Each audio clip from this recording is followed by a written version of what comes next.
Anime Autopsy here, and I need to have a conversation with you about the phrase death flag, because I am genuinely concerned that we as a community have turned it into the narrative equivalent of screaming wolf every time a straw hat sneezes.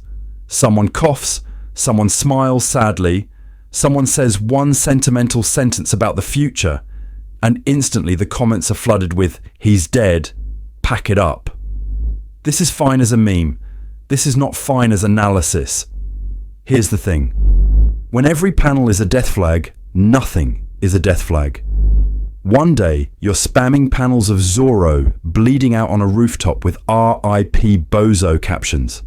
The next day, you're swearing on your SBS collection that Luffy can never die because he's the main character, and Oda said they're his children. Do you see the problem there? In the same breath, we are treating paper cuts as mortal wounds and also insisting the author has plot armor welded onto the entire crew. And I get it. We are pattern-seeking monkeys who see Jesus in toast and tragedy in every reaction shot. This is normal. The story has trained you to flinch. Zoro collapses after nothing happened. Death memes. Sanji offers his life to save the crew for the 15th time. Death memes. Brook plays a slightly sad song. He's already a skeleton, so clearly double death memes. But if we stop there, if we stay in the meme category, we completely miss the actual machinery of Oda's storytelling. Because I'm going to make a very annoying, very specific claim. Oda has quietly given every single Straw Hat at least one real death flag. Not a joke, not a vibes-based premonition, but a structurally planned pressure point where their dream, their role on the ship, and the themes of the story all intersect with the possibility of them actually dying. And two of those flags, they've already been pulled in story, not foreshadowed, triggered. I am not saying this as a casual hot take I cooked up between TikToks.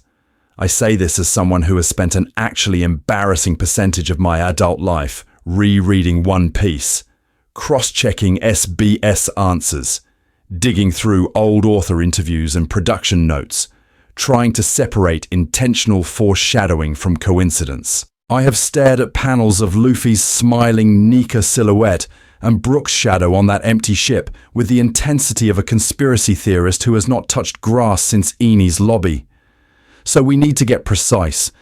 We need to talk about what a death flag actually is, how an author uses it on purpose, and why Oda keeps staging fake-out deaths right next to the real setup for permanent loss.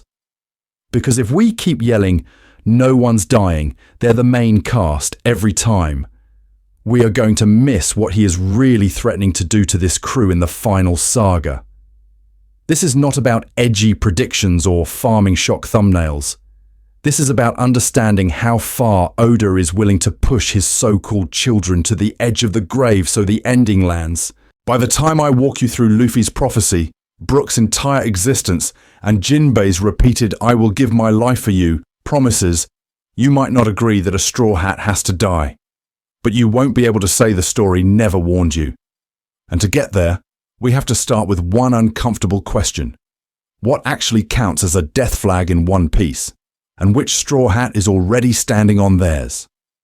So here's what you actually signed up for. You did not click on a 10-minute top 10 Straw Hat deaths that will definitely happen slideshow. You signed up to spend about 2 hours and change with me walking through every Straw Hat, every major death flag, and the exact narrative mechanics behind them. No vague vibes, no, I have a bad feeling about this panel, just receipts. I need you to understand what that means on a craft level. We're not just doom-scrolling sad music AMVs. We're treating death flag the same way we treated foreshadowing in the other video, as a technical term. Right now, the community uses death flag as a catch-all for thing that made me nervous. Sanji smiles through pain, death flag. Zoro coughs blood, death flag. Luffy falls over for 2 pages, clearly dead. This is not a sin. This is normal. Our brains are pattern-seeking monkeys that see Jesus in toast and hear funeral bells every time Oda draws a tear. But here's the thing. If everything is a death flag, then nothing is. If we don't rebuild that category from the ground up, we can't separate an intentional, planned setup for death from simple shonen melodrama, or a fake-out, or a character flaw that's meant to be healed, not fatal. And when we blur those lines, we're not just making bad predictions. We're disrespecting the author's actual storytelling. So structure-wise, here's how we're doing this. First, we define what a real death flag is in storytelling terms. I'm going to give you a 3-part framework: setup, escalation, and terminal condition. Setup is the initial seed. I will give my life for you. I can't survive without this dream. A man who steps down as captain must die. Escalation is how the story keeps cashing that check, raising the cost, narrowing the exits. Terminal condition is when the narrative quietly says, there is no clean way out anymore. Then we apply that framework systematically to each Straw Hat across the entire series timeline. Luffy, Zoro, Nami, Usopp, Sanji, Chopper, Robin, Frankie, Brook, Jinbei. We're going arc by arc, panel by panel, and we're going to categorize every supposed death flag as real, fake out, flaw, or pure fandom hallucination. This is fine. Some of your favorite "he's so dead" screenshots are going in the trash. The stakes of definition here are huge. If we can't agree on what counts as a genuine death flag versus a gag, a character beat, or a marketing cliffhanger, then every X will die theory is just noise. Worse, it drowns out the moments where Oda is actually doing something dangerous with intent. When Jinbei repeats, "I will give my life for you," across Fishman Island, Whole Cake, and Wano, that's not the same category as Chopper catching a cold. To keep us honest, I'm bringing in Oda interviews, SBS answers, and publication context. When did he say the Straw Hats are his children? When did he shrug and say, the story decides about deaths? What did he already know when he drew Brook's first silhouette, or wrote Roger's "hearing the voices" line? We need to separate what feels like a death flag on reread from what Oda could have intentionally planned at the time. By the end of this, you're going to know which Straw Hats are statistically safest, which ones are on narrative life support, and why 2 of them have already crossed a line the story cannot fully walk back. And once we've built the framework, we start with the obvious candidate. The guy whose entire existence is a punchline about dying. So before we start putting little skull emojis over Straw Hat wanted posters, we need to agree on what a death flag actually is. Not what the community screams it is on Tuesday, not what gets you karma on Twitter. A real, structural, the author boxed this character into a thematic corner death flag. Here's the thing. A death flag is not just "this made me sad" or "they were in danger."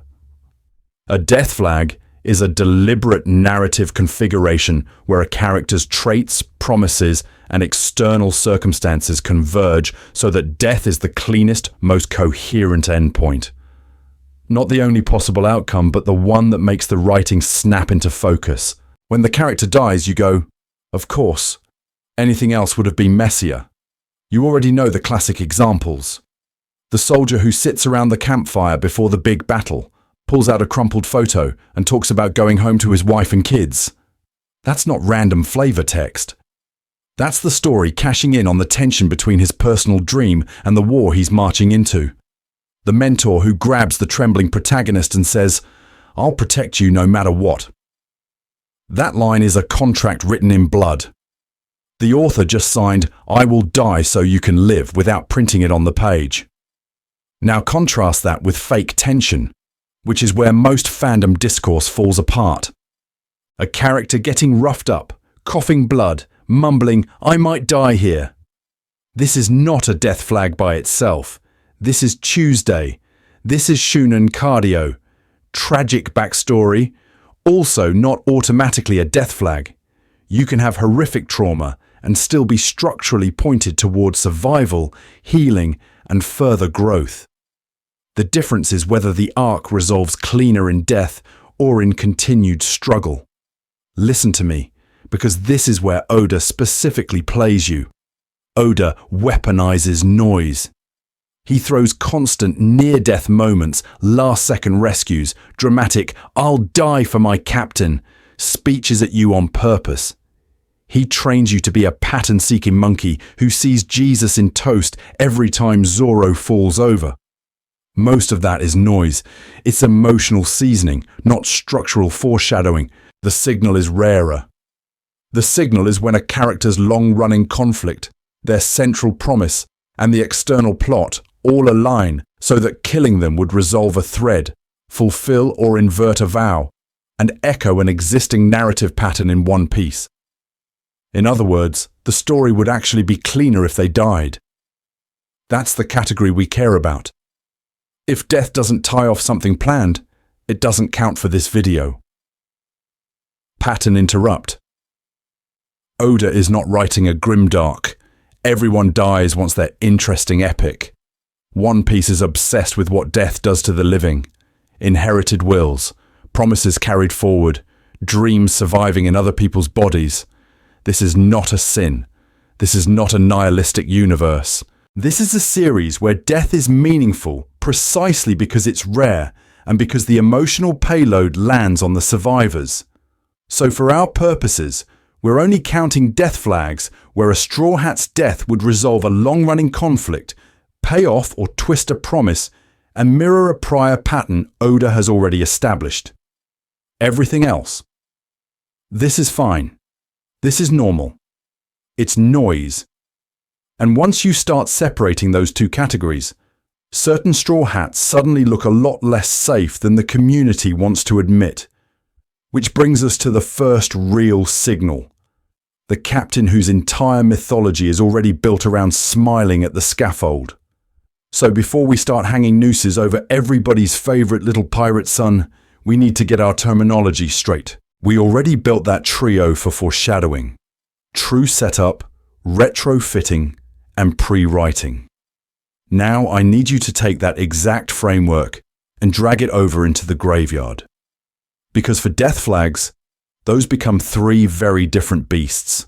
Planned flags, retrofitted flags, and these weird pre-written structural death conditions Oda wires into the story. Planned death flags are the cleanest. This is Oda looking at a character early on and going, "Yeah, you're probably not making it to the wedding photos," and then writing around that. The author knows the endpoint, so the foreshadowing is intentional from day one. Specific lines, repeated promises, visual motifs that only feel lethal in hindsight. Think of a character who keeps saying, "I'll see you at the end of the Grand Line," or talks about dying with a smile while the camera keeps cutting to execution platforms and setting suns. At the time, you shrug. Years later, when the axe finally drops, your brain does the horrible little montage, and you realize every one of those panels was a loaded gun. Retrofitted death flags are messier, and this is not a sin. This is normal. This is most writing. Oda will give someone a trait or a situation just because it's dramatic or funny, and only later does he realize, wait, that thing I did 300 chapters ago, that's actually the perfect death seed. Suddenly a gag about a character always volunteering for suicide missions stops being a gag and becomes a pattern. A promise that was originally just emotional spice gets promoted into a binding contract. The early material didn't start as a death flag, but it gets recontextualized into one, and the community goes, Oda planned this for 25 years, while Oda is probably at his desk going, sure, let's pretend. Then there's pre-writing. Here's the thing. Pre-writing for death isn't about a specific character at all. It's when Oda builds a mechanical condition into the world that makes death the cleanest, most elegant payoff, even if he hasn't picked the body yet.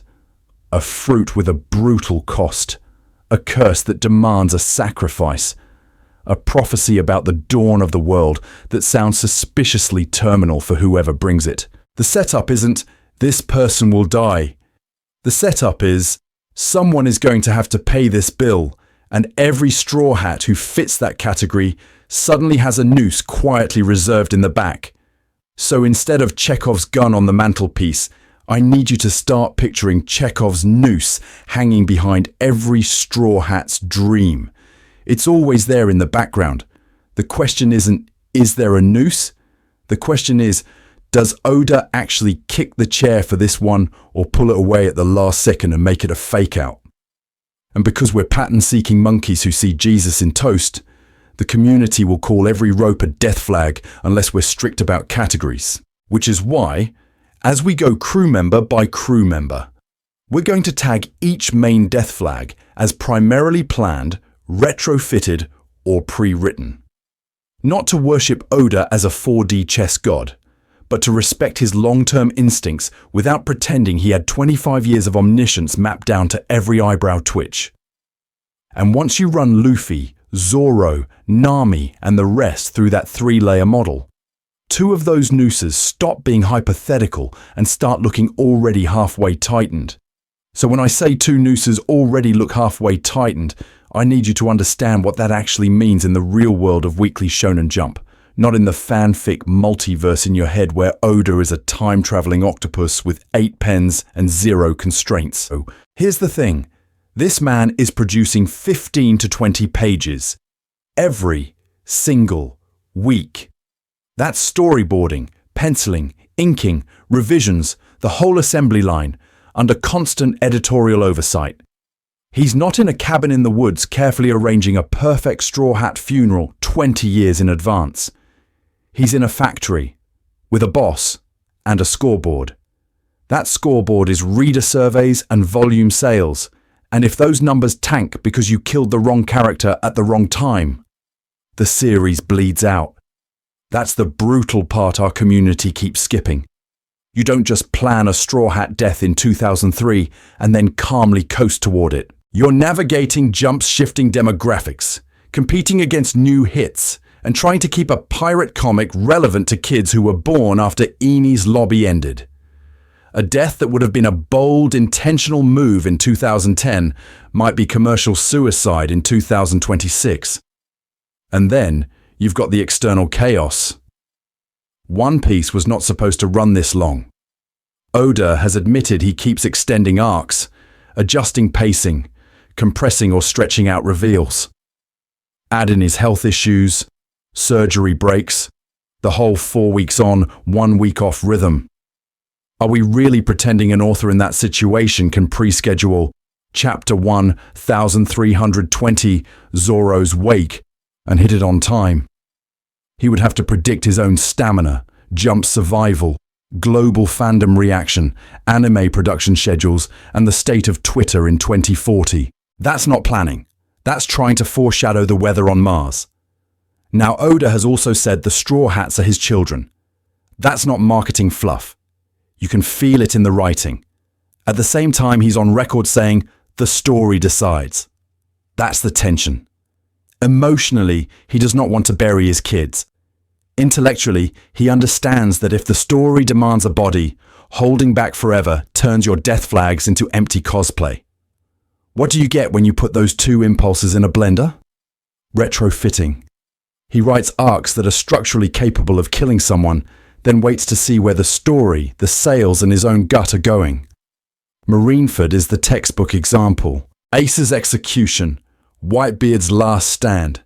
The entire war is written as a meat grinder where multiple deaths would be plausible. The foreshadowing is real, but the exact casualty list is flexible until very late. This is not a sin. This is normal. This is fine. In fact, understanding those constraints makes the genuine Straw Hat death flags way more impressive. Because when something feels terminal now, you're watching Oda wrestle with his own attachment in real time, not just ticking off a bullet point from a 1997 spreadsheet. Which means the real question isn't, did he plan a funeral 20 years ago? It's, which Straw Hat is currently standing in a Marineford-grade kill box? And that's where the 2 already triggered flags start to get uncomfortable. So if we're asking who's in the Marineford-grade kill box, We need to clean up a mess first. Oda has absolutely poisoned the well on Death, and I need you to admit this with me. We are a community of people who watched a man hug a nuke in Alabasta and then stroll back in 2 chapters later with a bird and a bandage. Pell is the prototype. Huge heroic framing, music swelling, kid crying, "I'll protect this kingdom" energy, mushroom cloud in the background. Every other author on Earth, that's a corpse. Oda. Anyway, he's fine. This is normal.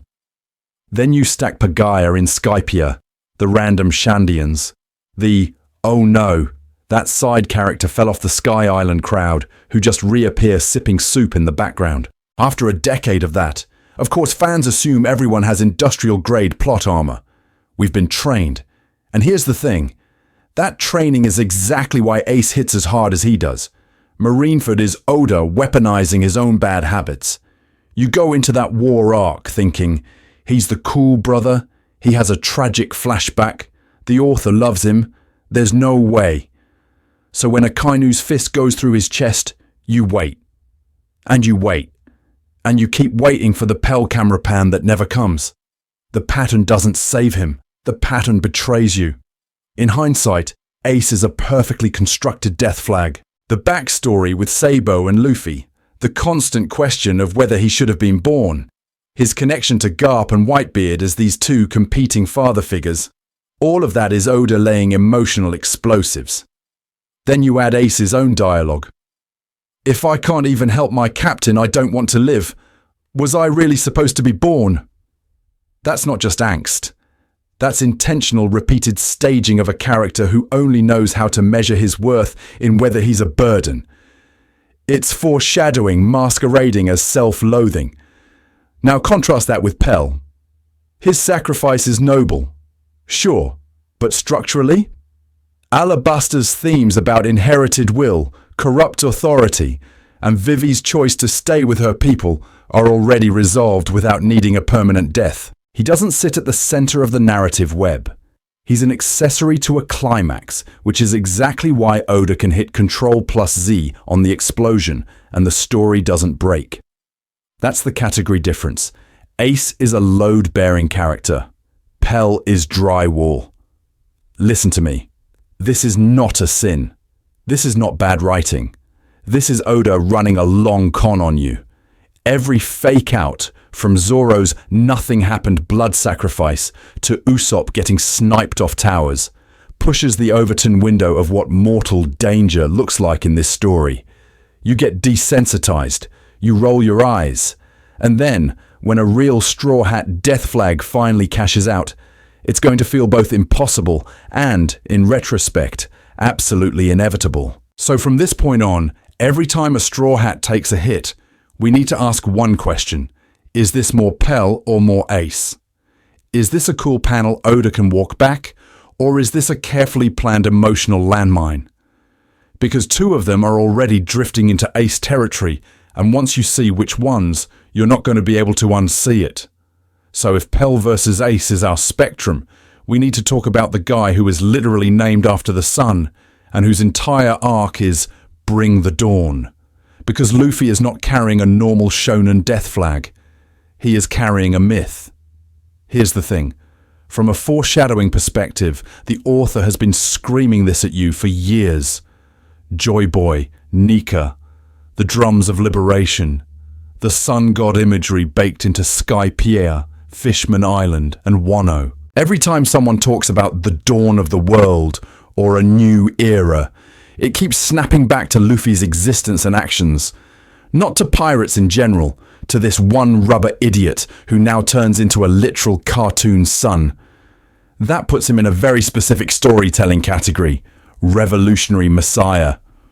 Chosen one who breaks the system so hard the calendar might as well reset to year 1 of the Luffy era. And historically, in writing, those guys do not get retirement arcs.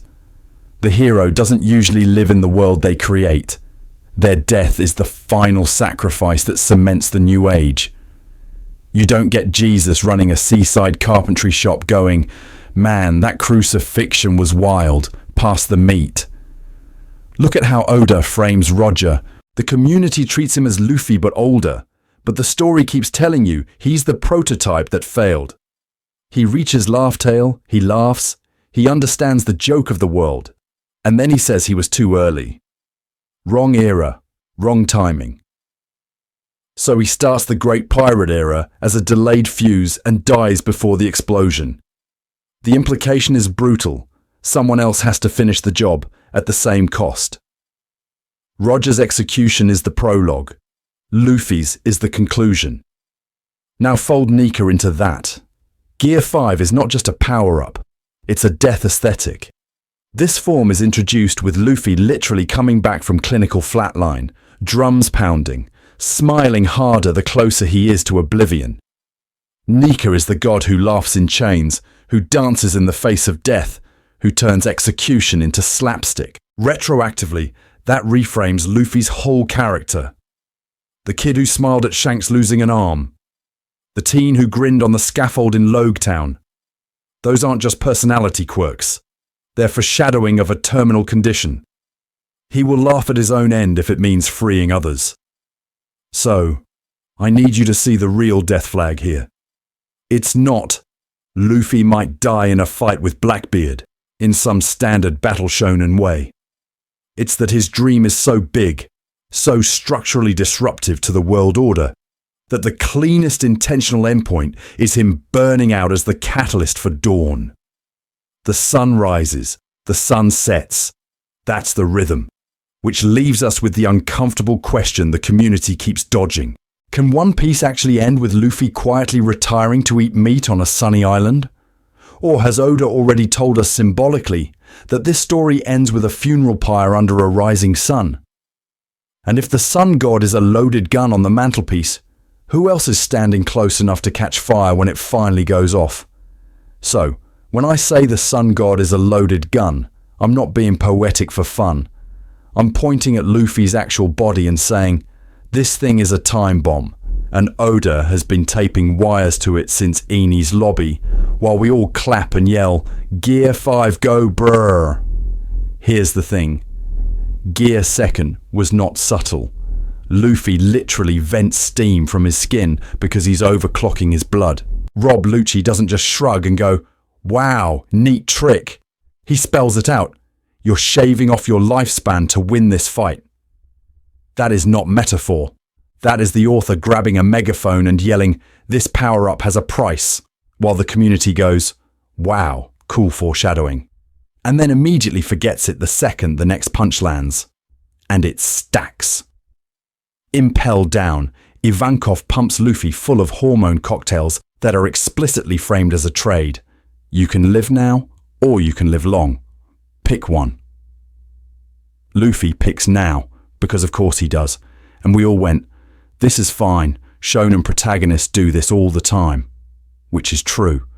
Gon burns his future to kill Pitou. Ichigo keeps cashing in mystery bloodlines.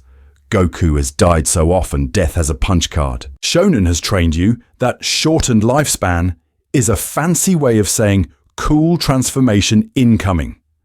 But listen to me. That training is the problem. A death flag only works if you've been conditioned to treat it as decorative. When an author keeps tagging one character's power-ups with literal lifespan costs over and over, that's not just flavor text. That's a category label. That's Oda filing Luffy under terminal condition protagonist while smiling in SBS and saying, don't worry, I love my children.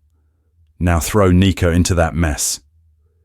Gear 5 turns Luffy into a cartoon god whose body ignores physics, pain, and genre. He's stretching lightning, drumming his own heartbeat, laughing through what should be organ failure. On the surface, it's pure liberation. But buried in there is a different kind of death flag. This is an all-in mode. It feels less like a new form and more like the final stage of an illness where the symptoms are joy, freedom, and a grin that doesn't stop even when you're bleeding out. And here's where pre-writing crawls back in. Oda built Luffy's entire combat identity around self-destruction long before Nika was a glint in a theory video. Gear 2nd, Gear 3rd recoil, Gear 4th strain, the hormone debt, even the way he eats and sleeps, as if he's constantly refueling a machine that's running too hot. That's not retrofitting. That's an intentional system that gives the author a clean, planned excuse to kill him later without it feeling cheap. Do I think Jump, Oda's editors, and the mountain of Luffy merchandise are cheering for that outcome? No. Commercial gravity pulls the other way. This is not a sin. This is normal. Which is why, to me, Luffy's death flag reads less as he will die, and more as this story has already admitted he might. A terminal condition doesn't guarantee the funeral. It guarantees the question. And that's the real bomb. Because if Luffy's body can't carry his dream to the finish line, then we need to ask something much scarier. Whose flag is actually about inheriting that dream when he can't? And that's where every other Straw Hat's quiet little time bomb suddenly starts ticking very, very loud. And if you're going to talk about inheriting dreams, you have to talk about the guy who literally tried to inherit all of Luffy's pain in one go. Thriller Bark is the moment where Oda looks you dead in the eye and says, "You want to see a Straw Hat die? Okay, watch this," and then yanks the wheel at the last second. Quick recap so we're on the same bloody page. Kuma shows up, wipes the floor with everyone, and offers that deal. Take all of Luffy's accumulated damage and fatigue into your own body. Zoro steps up. Sanji tries to take his place. Zoro knocks him out, walks into that paw print of compressed agony, and we cut away. When we come back, the field is painted in blood, the ground is scarred, and Zoro is standing there, arms out, absolutely drenched. Sanji finds him, asks what happened. And Zoro, framed in dead silence, gives you a gravestone inscription in 4 words. Nothing happened. Listen to me. That is a textbook death flag sequence. Zoro's entire character has been built on a few very simple, very loud promises. He will never lose again. He will become the world's greatest swordsman. And he will be Luffy's sword and shield until that dream is real. You stack those promises. Then you stage a scene where he chooses a death that protects Luffy's body and Luffy's dream at the same time. That is not subtle. That is the author holding up a neon sign that says, "This is how he dies. Just not today." Here's the thing. Oda walks right up to the edge of actually doing it. The composition is funereal, no goofy reaction shots. No cutaways to the rest of the crew screaming his name. The camera stays away from Luffy entirely. It's Zoro, the carnage, the sea breeze, and that one line. Later, when Ace dies, Oda uses the same toolbox: isolation, silence, a body taking the blow meant for someone else. A single, iconic sentence.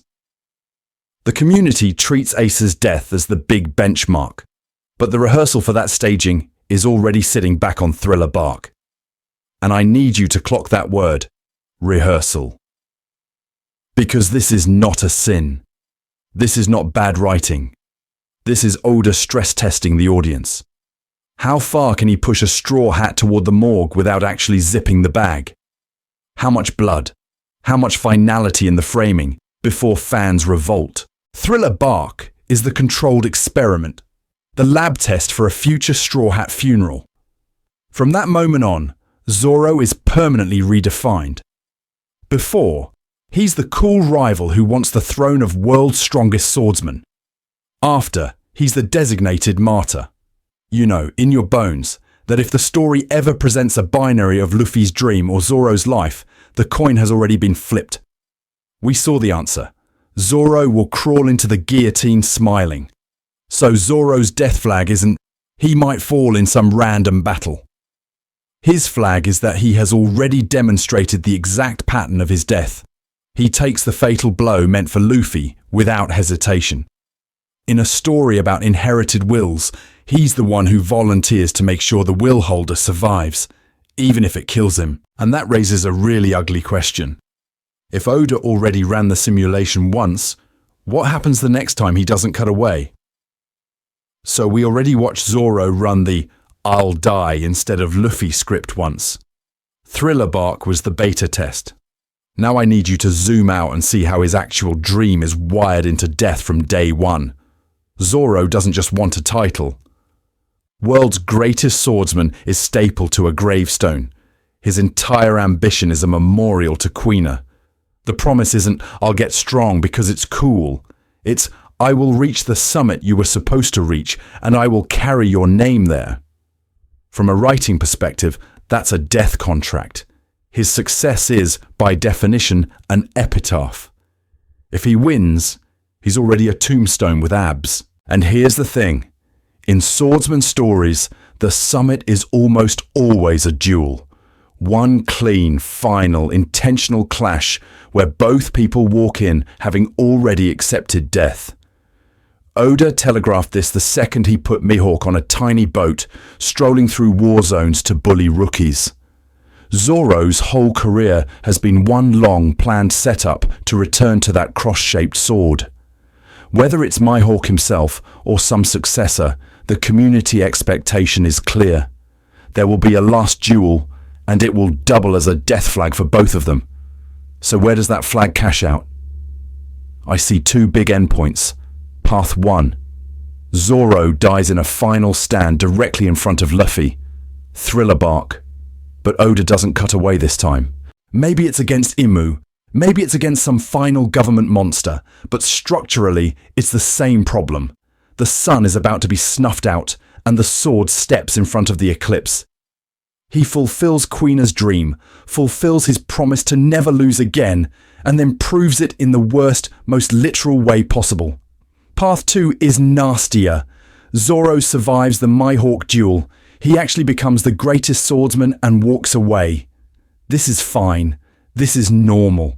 And then, in the final war, he chooses a death that has nothing to do with ego or titles. No audience, no world's strongest banner, just a deliberate, tactical sacrifice so Luffy or the next generation can live. That's a different category of martyrdom. It's the moment the guy who has only ever lived to cut things finally decides what he's willing to die to protect. If Oda pulls that trigger, Inherited will go crazy. Zoro's style, his three-sword insanity, his I'll carry your dream on my back philosophy, all of that becomes public legend. Some brat in the next era copies Santoryu from a wanted poster. The world's entire idea of swordsmanship shifts from duel for pride to stand between your captain and the world. His death would be productive in a way that makes authors salivate and merch departments cry. And listen to me, we need to admit the counter-argument. Zoro is a walking t-shirt factory. Oda clearly loves drawing cool swordsmen. Commercially, he is as safe as you can get, but narratively, he is carrying one of the heaviest martyrdom flags in the crew. The guy who already offered his life once is the easiest person to have offer it again. So if Luffy is the sun that might burn out at dawn, is Zoro the sword that has to finally break to keep that sun burning for one more panel? Or, and this is where it gets ugly, what happens if Oda decides the sword and the sun go out together? And if Zoro is the sword that might shatter with the sun, Sanji is something worse. Sanji is the guy who would throw himself into the furnace to keep both of them burning and call that a win. Here's the thing. Sanji's core character sheet is basically a self-destruct button wearing a suit. Chivalry to the point of self-harm? Check. A refusal to hit women so absolute that he will let an enemy woman kick his skull in while the crew's lives are on the line? Double check. And underneath all the suave posturing, there's this festering inferiority complex next to Luffy and Zoro that keeps whispering, "You're third place, you're replaceable, you need to overcompensate."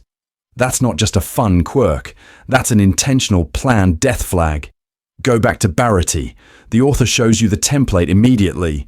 Sanji is ready to die against Gin and Krieg to protect Zeph's restaurant, insisting on staying behind, insisting this is his problem, insisting everyone else should just sail away. Then Enies' lobby escalates it. On the sea train, he's the one peeling off, taking on entire cars of enemies alone, pulling the "I'll stay, you go ahead" move the same way Zoro pulls out swords. This is not a sin in isolation. This is normal shonen behavior. Except Sanji does it every single arc, with the volume slowly cranked up. Whole Cake Island is where that pattern turns into a full-blown siren. I need you to really clock what he's doing there. He's not just fighting strong people. He is willing to erase himself from the story. He'll marry Pudding, cut ties with the crew, accept a life of misery under a family he hates, and frame it as a rational trade. Their freedom for his permanent absence. That's not cool sacrifice moment foreshadowing. That is the author testing how far this man will go to self-negate. Then Oda retrofits the bomb. The Vinsmoke backstory and the Germa raid suit are not random power-ups. They're externalized self-hatred. Sanji's worst thoughts about himself get turned into a fascist Power Rangers family and a piece of tech he despises. The suit literally makes him stronger while threatening to overwrite his emotions. So every time he uses it, he's flirting with becoming the very thing he thinks deserves to die.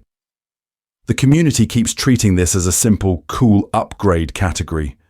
No. It's a narrative device that hands him even more reasons to throw himself away. So what's the actual death flag? Not Sanji dying in a fair fight. Sanji dying because he chooses to stay in the collapsing lab, the burning ship, the political trap, convinced he's the most expendable piece on the board. I'll cook anywhere. I'll be fine. You're the ones who matter. And here's where Oda twists the knife. The emotional asymmetry. Sanji sees himself as disposable. The crew absolutely doesn't. That tension is exactly the kind of problem this author loves to exploit in a tragic climax. Which means if we ever hit a scenario where someone has to be left behind, we need to be watching the cook, not the captain. So if we're side-eyeing the cook, we also have to talk about the equation he's trapped in. Because the monster trio isn't just three strong guys who punch different elements. It's a planned structure. Captain, right hand, left hand. Dream, will, and compassion. And when an author builds a perfect triangle, you should immediately ask, which corner can they shatter to prove the story has consequences? Here's the thing. The symmetry is too clean. Luffy is the sun at the center, the dawn of the world in a straw hat, walking around with a terminal condition that is literally when the party ends, so does he. Zoro is the sword that already tried to die for his captain once at Thriller Bark and basically filed the paperwork.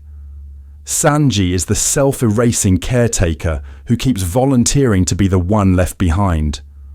All three are pre-written to say, my life is collateral. They just cash that check for different reasons. Luffy's death flag is cosmic. The Nika grin, Roger laughing at the end, the repeated idea that the Pirate King's story stops at the summit, not in retirement. Zoro's is martial and personal. His entire character is, I exist to make sure that idiot reaches the top, even if my heart stops in a blood puddle under Mihawk's feet. Sanji's is relational and inward. He'll burn himself away so other people don't have to feel worthless, even if that means proving his own worth, only at the moment he's gone. Same willingness to die, different narrative categories. Now, from a pure story design perspective, I need you to put your feelings in a box for 10 seconds. Killing one member of the monster trio in the final war would be brutal, yes, but it wouldn't break One Piece's tone. This is not a sin. This is not grim dark reboot where everyone dies and the Thousand Sunny explodes for tax reasons. This is the author saying, war has a cost, and I planned that cost from the beginning, without turning the series into a misery parade. Imagine each option. If Luffy dies at dawn, the crew becomes carriers of his will, the literal will of D reframed as, we keep the party going without the host. If Zoro falls, he's canonized as the ultimate shield, the man who made nothing happen into his epitaph, the proof that the right hand reached further than the captain's own arm. If Sanji goes down, it's the cruelest payoff. He finally values himself, finally steps out of the Vinsmoke shadow at the exact second it's too late to enjoy it. Listen to me, Oda doesn't have to pull any of these triggers. He has said the story decides, not the merch line. This is normal, this is fine. But the fact that all three have structurally coherent death flags means we can't just wave our hands and say shonen plot armor forever, without ignoring how intentional this writing has been. And if the supposedly safest, strongest trio is this booby-trapped, what does that say about the weaker Straw Hats? The ones whose flags are quieter, slower, and in some cases way more lethal? We need to talk about them next. And if the monster trio is already walking around with live explosives taped to their character arcs, then Usopp is something even scarier. He's the bomb where the timer is written as a joke, because Usopp's whole gimmick is lying. That's his core bit. He is the boy who cried foreshadowing. He says there's a giant goldfish with poop bigger than an island in the sky, mole people, man-eating plants, sicknesses, curses, you name it. And then, over and over, Oda turns those throwaway gags into reality. Skypiea exists. The giant goldfish exists. The moles and the underground tunnels exist. The community didn't hallucinate this. The author is doing it on purpose. Here's the thing. Once you establish that meta pattern, every stupid Usopp line becomes a Chekhov's gun with clown makeup.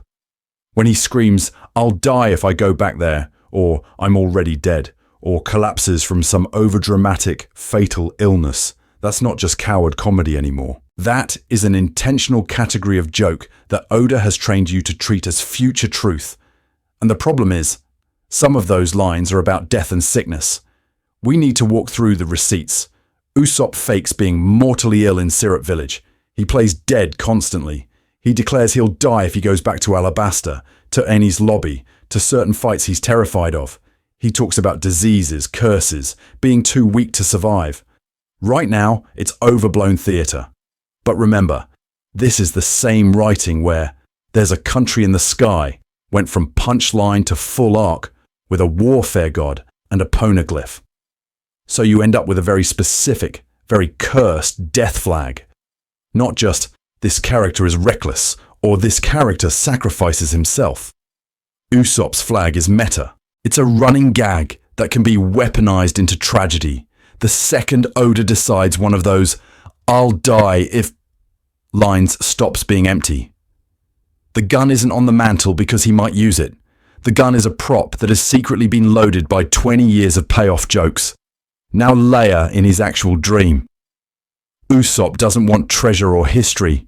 He wants to be a brave warrior of the sea. That is a dream defined by your relationship to death. Bravery only exists when you're scared, and you walk forward anyway. So the logical endpoint of that arc is ugly. A moment where he knows he will die, and he stands his ground anyway. I need you to sit with how clean that is from a storytelling perspective. Pattern interrupt for your brain here. Usopp has already died once. Sogeking and the Enies lobby fallout are framed as identity death. He quits the crew. He's gone. Then he returns under a mask, and only later is Usopp the Straw Hat reborn. Oda has already run a rehearsal for killing Usopp symbolically and bringing him back. So the chilling possibility is simple. The day Usopp stops lying about dying, the day he says, "I'll do this even if it kills me," and there's no gag, no undercut, no Sogeking mask, that might be the day the pattern cashes out for real. And if Usopp, the designated coward, is being lined up for a heroic last stand, what does that say about the characters whose dreams are already tangled up with real, literal death from the start? So we take that setup. We take that "I'll do this even if it kills me" line, and we push it to the only place it can really go. The end of the world. Final war. No more gag cushion left. Picture the battlefield. Ancient weapon online. Maybe Uranus in the sky. Maybe the mother flame about to chain react the entire ocean. The problem is simple, brutal, and extremely Oda. There is one weak point, one absurdly tiny window. One shot that has to be threaded from impossible range through storms, lasers, and 3 different Yonko-level hockey moms. And the only person on the planet who can even attempt that shot is the guy who used to fake having a disease to get out of going to work. That's Usopp's death flag in its purest, most weaponized form. Not a boulder falling on him by accident, a planned, intentional piece of storytelling where the author builds an endgame scenario that literally categorizes every other fighter as too strong, too close, too obvious, and leaves the fate of the world in the hands of the coward. You don't need power scaling, you need courage scaling. Because here's the thing, brave warrior of the sea has never been about numbers. It's not strongest sniper, it's not hacky god, it's not 4th commander of the Straw Hat Grand Fleet. It's a psychological category. A brave warrior is the guy who acts in the face of certain death. So the cleanest, cruelest payoff is a moment where Usopp understands the recoil will shatter his body, understands the counterattack will erase him and pulls the trigger anyway. No Sogeking Musk, no bluff. Just, I'm scared. I'm doing it anyway.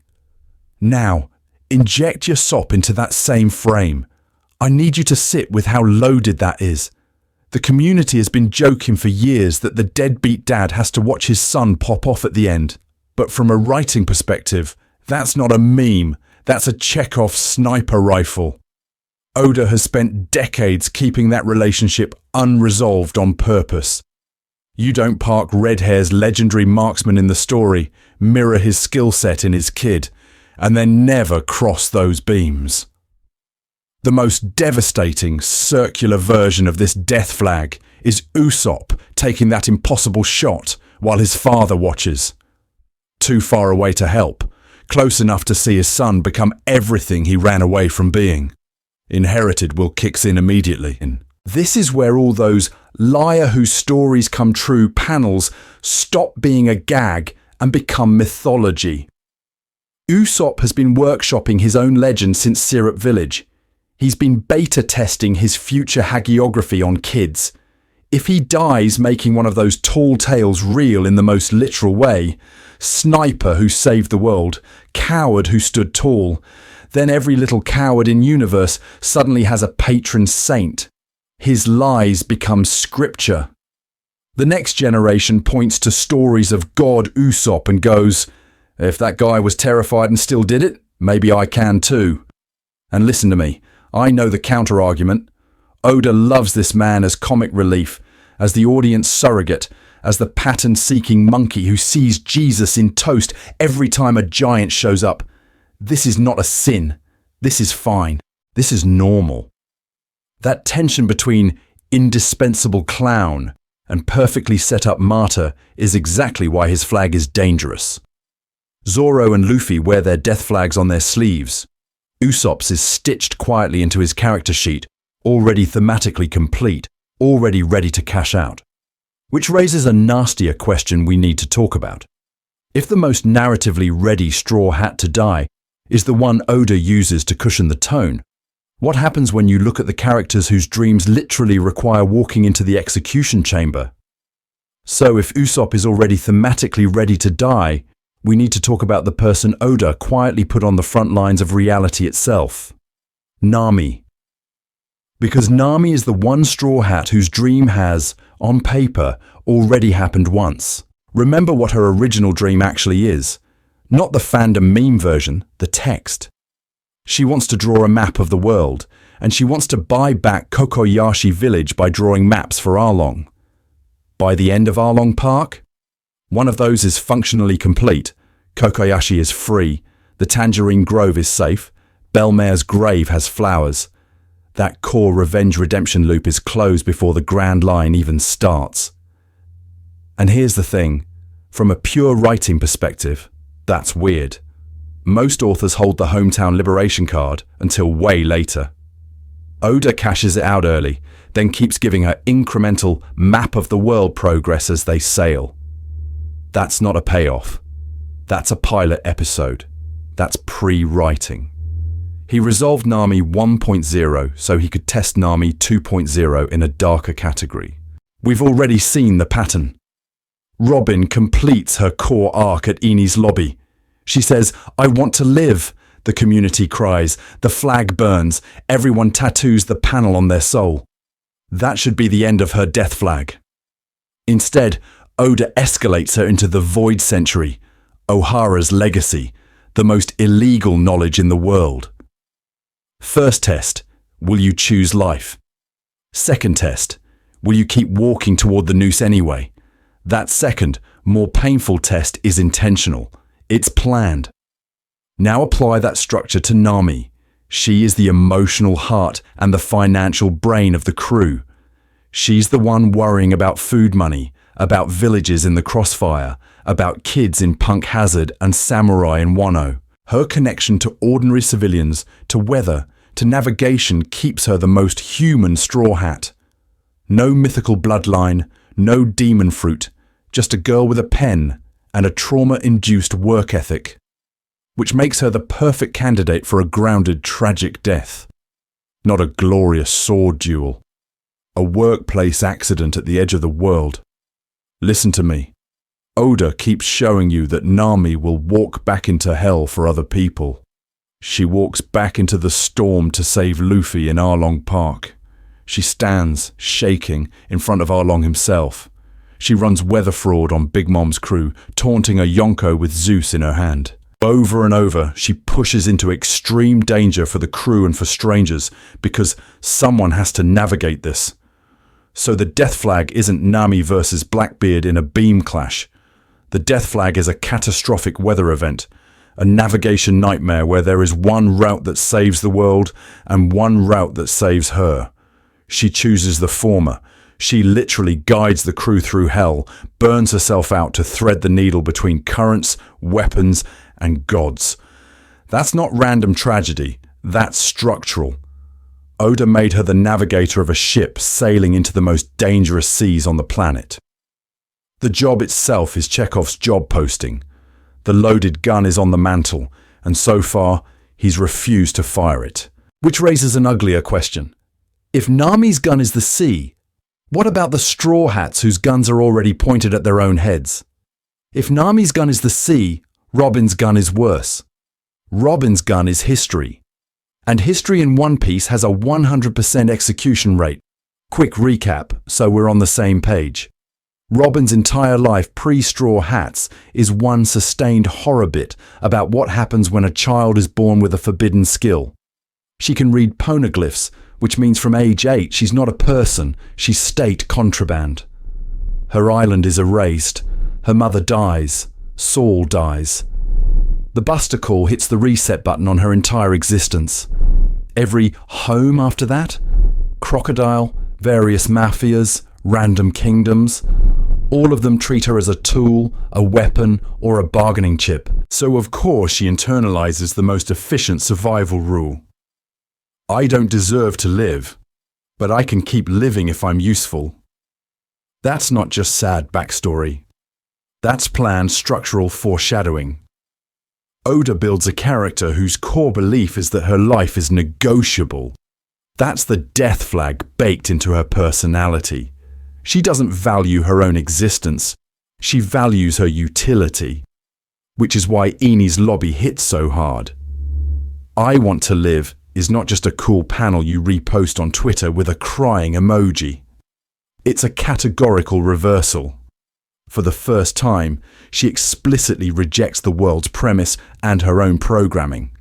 She stops treating herself as a disposable asset and demands, out loud, to be saved. In terms of storytelling, that's one of the most aggressive anti-death flag moments in the entire series. The author takes a character pre-written to die and has her choose life instead. But here's the thing. When an author does that, they're not just closing a door, they're opening a much scarier one. The only thing more powerful than a suicidal character choosing life is that same character later choosing death for a reason that transcends their trauma. Once Robin has said, "I want to live," the board is set for a future moment where she can say, with full agency, "I choose to die." And it means the exact opposite of what it meant before. And Robin is uniquely positioned for that scenario because of the Void Century. She isn't just a scholar. She is the sole, consistent reader of the world's biggest war crime. If the end of this story is the truth comes out and the cycle of oppression breaks, then functionally, the truth has to pass through her. That's not me being a pattern-seeking monkey seeing Jesus in poneglyphs. That's just how the information pipeline is written. Now imagine how oppressive regimes historically handle the one person who can expose them.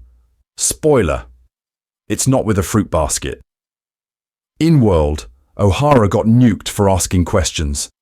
Pluton, Poseidon, Uranus, the will of D, the ancient kingdom. These are not trivia answers. They are execution warrants. Oda made one character the living archive of all of that. In our death flag taxonomy, that's a pre-written condition. When the truth surfaces, the historian dies. This is not a sin. This is normal for this category of story. So picture an Enies lobby inversion. No chains. No self-hatred. No begging to be erased because she's a burden.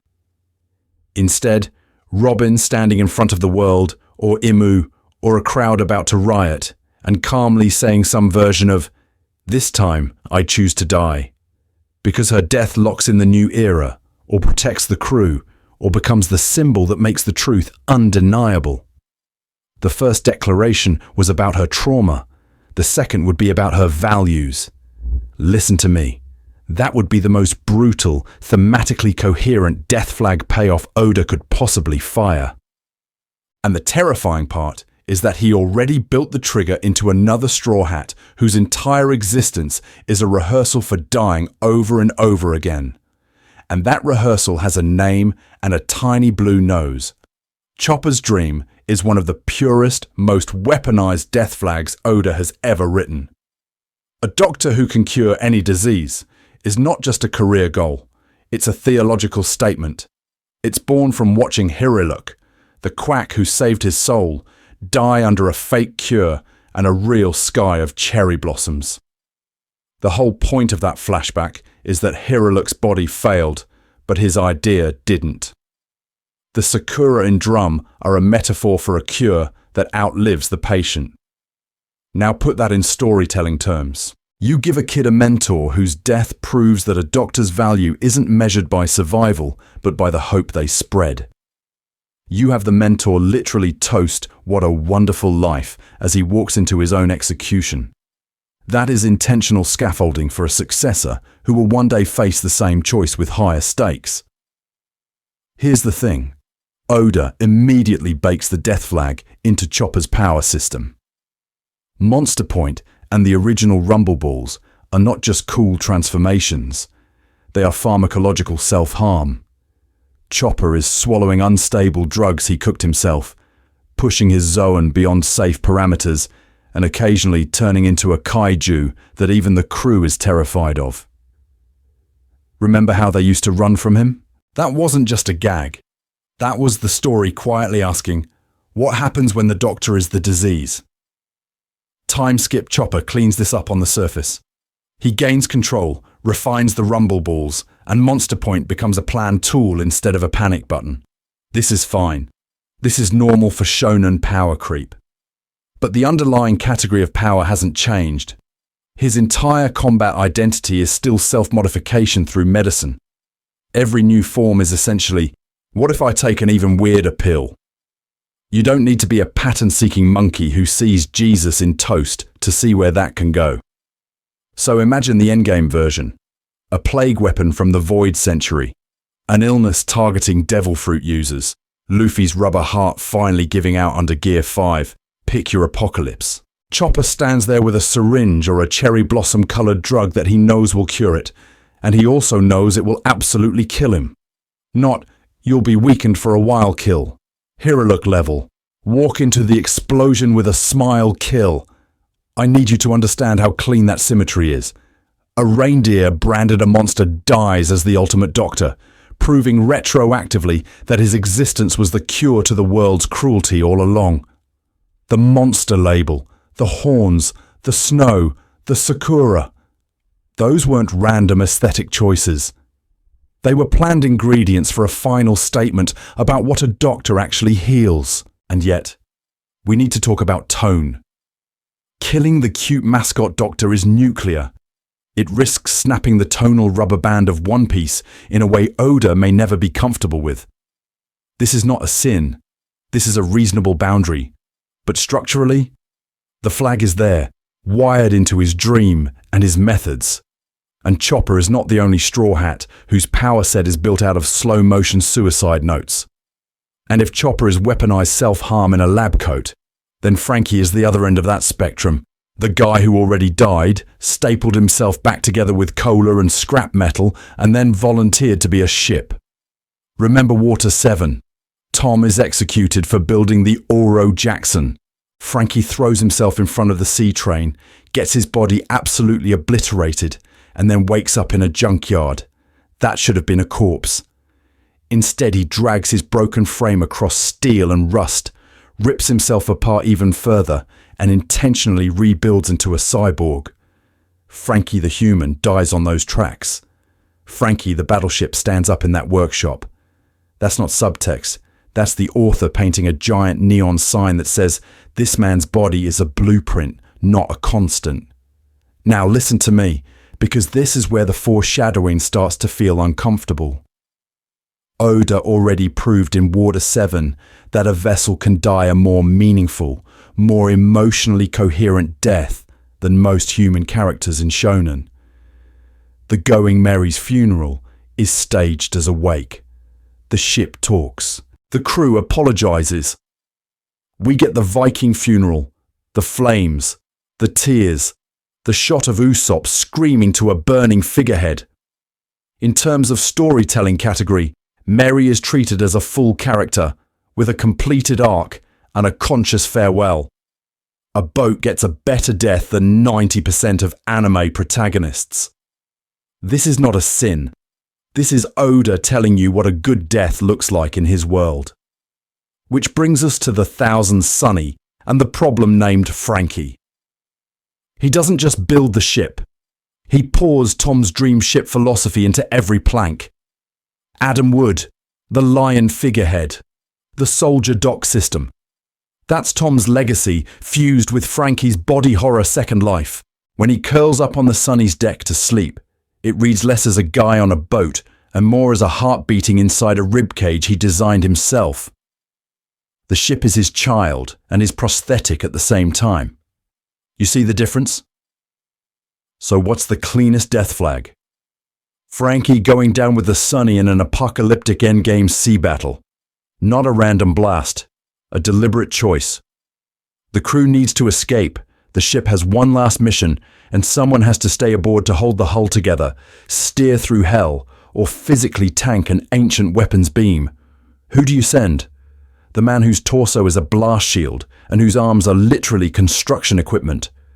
The cyborg whose narrative job has always been, take the hit the humans can't. Here's the thing. His body is a writer's cheat code. You can have him weld himself into bulkheads, brace a collapsing mast with his spine, burn out his cola core to overclock the Sunny's engines. He can die in a way that is hyper-physical, visually insane, and thematically perfect. A shipwright who becomes the coffin for his own ship. And I need you to notice how retrofitted this feels in the best way.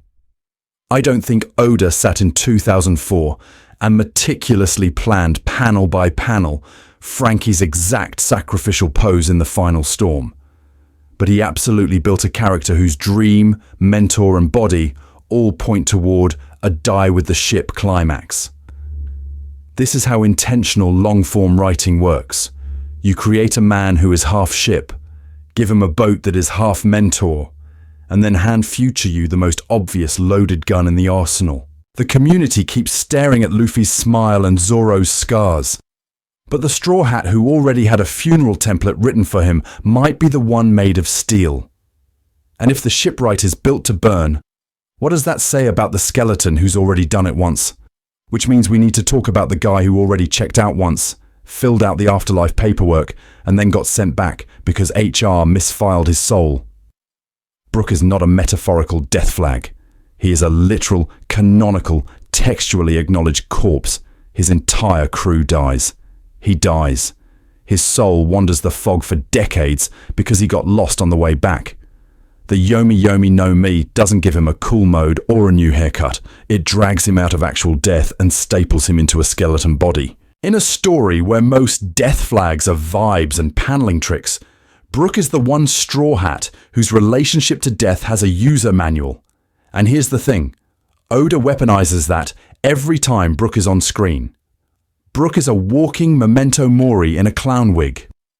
He jokes about his skull, about his missing shadow, about his corpse not decaying. He asks to see panties, and then immediately pivots to, because I have no flesh, turning pervy grandpa energy into a reminder that he is, in fact, dead. This is not subtle foreshadowing. This is the author normalizing death talk inside the crew's banter, so that when the story actually needs to cash in a real death, the tone has already been sanded down by 100 bone jokes. Listen to me. The Yomi Yomi no Mi is not an infinite continue screen. The text never says, revive as many times as you want. It's one shot. One delayed respawn. The fruit activates when the user dies and lets the soul return once. Brooke himself frames this life as a bonus round, a second chance he has to spend fulfilling promises. When a character walks around telling you, in-universe, that they are on borrowed time. That's not just characterization. That is a planned structural death flag. Stack on top of that the emotional architecture Oda builds around him. Brooke's entire post-respawn existence is pointed at Laboon. 50 years of loneliness, playing music for no one, specifically so that when he reaches Reverse Mountain again, he can say, I kept my promise. He's a musician whose job is canonically to score both parties and funerals, and his most iconic songs, Binks' Sake especially, live right on that knife edge where you're not sure if you should be dancing or grieving. That is not an accident in a story this obsessively intentional about musical motifs. So when fans in the community say, you can't kill a straw hat, it would break the tone, I need you to remember Brooke exists. He is already dead. He already understands the rules. If any straw hat can have a second, permanent death framed as peaceful, playing the final song, promise to Laboon fulfilled, sending the crew off with a smile, it's him. That's the cleanest category of straw hat death Oda could ever write. And here's the really uncomfortable part. One of the two death flags I said is already triggered. It's Brooke's. His first death is canon. The Rubicon is crossed. Oda has already drawn a straw hat's corpse on panel and kept him in the cast anyway. Once you've done that, a second final death for that same character stops being taboo and starts being an option. Which then raises a worse question. If Brooke is the safe death, what does that imply about the death flags on the people who still have their skin? So when I say Brooke is the safe death, I'm not just being edgy for the algorithm. I'm pointing at a promise Oda wrote in ink before half this community was born. A skeleton musician telling a lonely whale, wait for us, I'll come back with my crew. That's not a cute gag. That is a 50-year death flag stapled to the front of the story. Here's the thing, Laboon is already a gravestone. Crocus literally paints the Jolly Roger of a dead crew on his head so their promise doesn't vanish. Brooke surviving alone, wandering the seas as a soul stapled to calcium, is the author screaming, this promise matters more than your sense of realism. When you treat foreshadowing as pre-writing, that Laboon scene stops being a quirky early Grand Line detour and becomes the planned endpoint of Brooke's entire existence. So imagine the reunion actually happens. I need you to picture it in motion, not as a meme panel you retweet. The Sunny pulls back up to Twin Cape, the reverse mounting currents are quiet for once, and Laboon hears a familiar tone drifting through the water. Not Binks' Sake as a flashback, but Binks' Sake as a present tense performance, finally finished. Brooke on the figurehead, violin in hand, Luffy ugly crying, Usopp narrating the whole thing for nobody but himself. The crew doesn't interrupt. They know this is a stage that was built before they were born. And because Oda is a structural gremlin, you tie that directly to Laugh Tale. Once they've reached the final island, once the One Piece is found and the great journey category of the story is complete, what is Brook's job? He's the bard, the archivist, the one who can say, in universe, I was there when the curtain opened on the Void Century's punchline. After that, his narrative role is finished. The author has checked his last box. Dream achieved, promise fulfilled, story recorded, which is exactly when you cash the second death in. Death flagged image on the table. Brook playing one last song at Twin Cape under a sky that shouldn't exist. Cherry blossoms drifting on the wind because Chopper begged Kureha to bring the powder. Whale spouts arcing overhead, catching the sunset, turning the air into stained glass. As he plays, his soul form starts to glow and peel away from the bones, slowly, gently, no horror framing, no shock twist. The Straw Hats see it. Laboon feels it. We cut between this and Hiruluk's Sakura over drum, the exact same visual grammar of a good death that Oda has already established. This is not a sin. This is not a betrayal of the tone. This is Oda using his one get-out-of-jail-free card for a Straw Hat death that is sad but not brutal. No execution. No Marineford 2.0. Just an exhausted soul whose entire post-revival existence has been a countdown, finally being allowed to clock out. And listen to me. That countdown is already running. Brook died once, canonically. Everything since is extra innings. The second real death flag has been waving since Thriller Bark, whether Oda cashes it in or not, which forces us into a worse, much more uncomfortable question. If the author gave Brook this soft landing exit ramp, what on earth is he planning for the Straw Hats who don't have one? So when I say 2 death flags are already triggered, I'm not being dramatic for the thumbnail. Brook is one. The other is the man who will not stop trying to hand Luffy his obituary. Jinbei. Jinbei doesn't have a death flag. He has a punch card. And Oda keeps stamping it. Go back to Fishman Island. That's the recruitment arc, the welcome to the crew party, right? Except here's the thing. Jinbei doesn't just shake hands and say, Yoroshiku. He offers his blood. Literally. In a story where blood between humans and fishmen is a legal taboo, he sits down in that transfusion chair and says, in effect, I will share my life with you. Then he caps it with the first version of the line.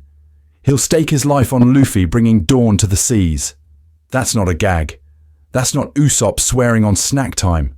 That's a veteran soldier signing a will. Then Whole Cake happens and the language escalates.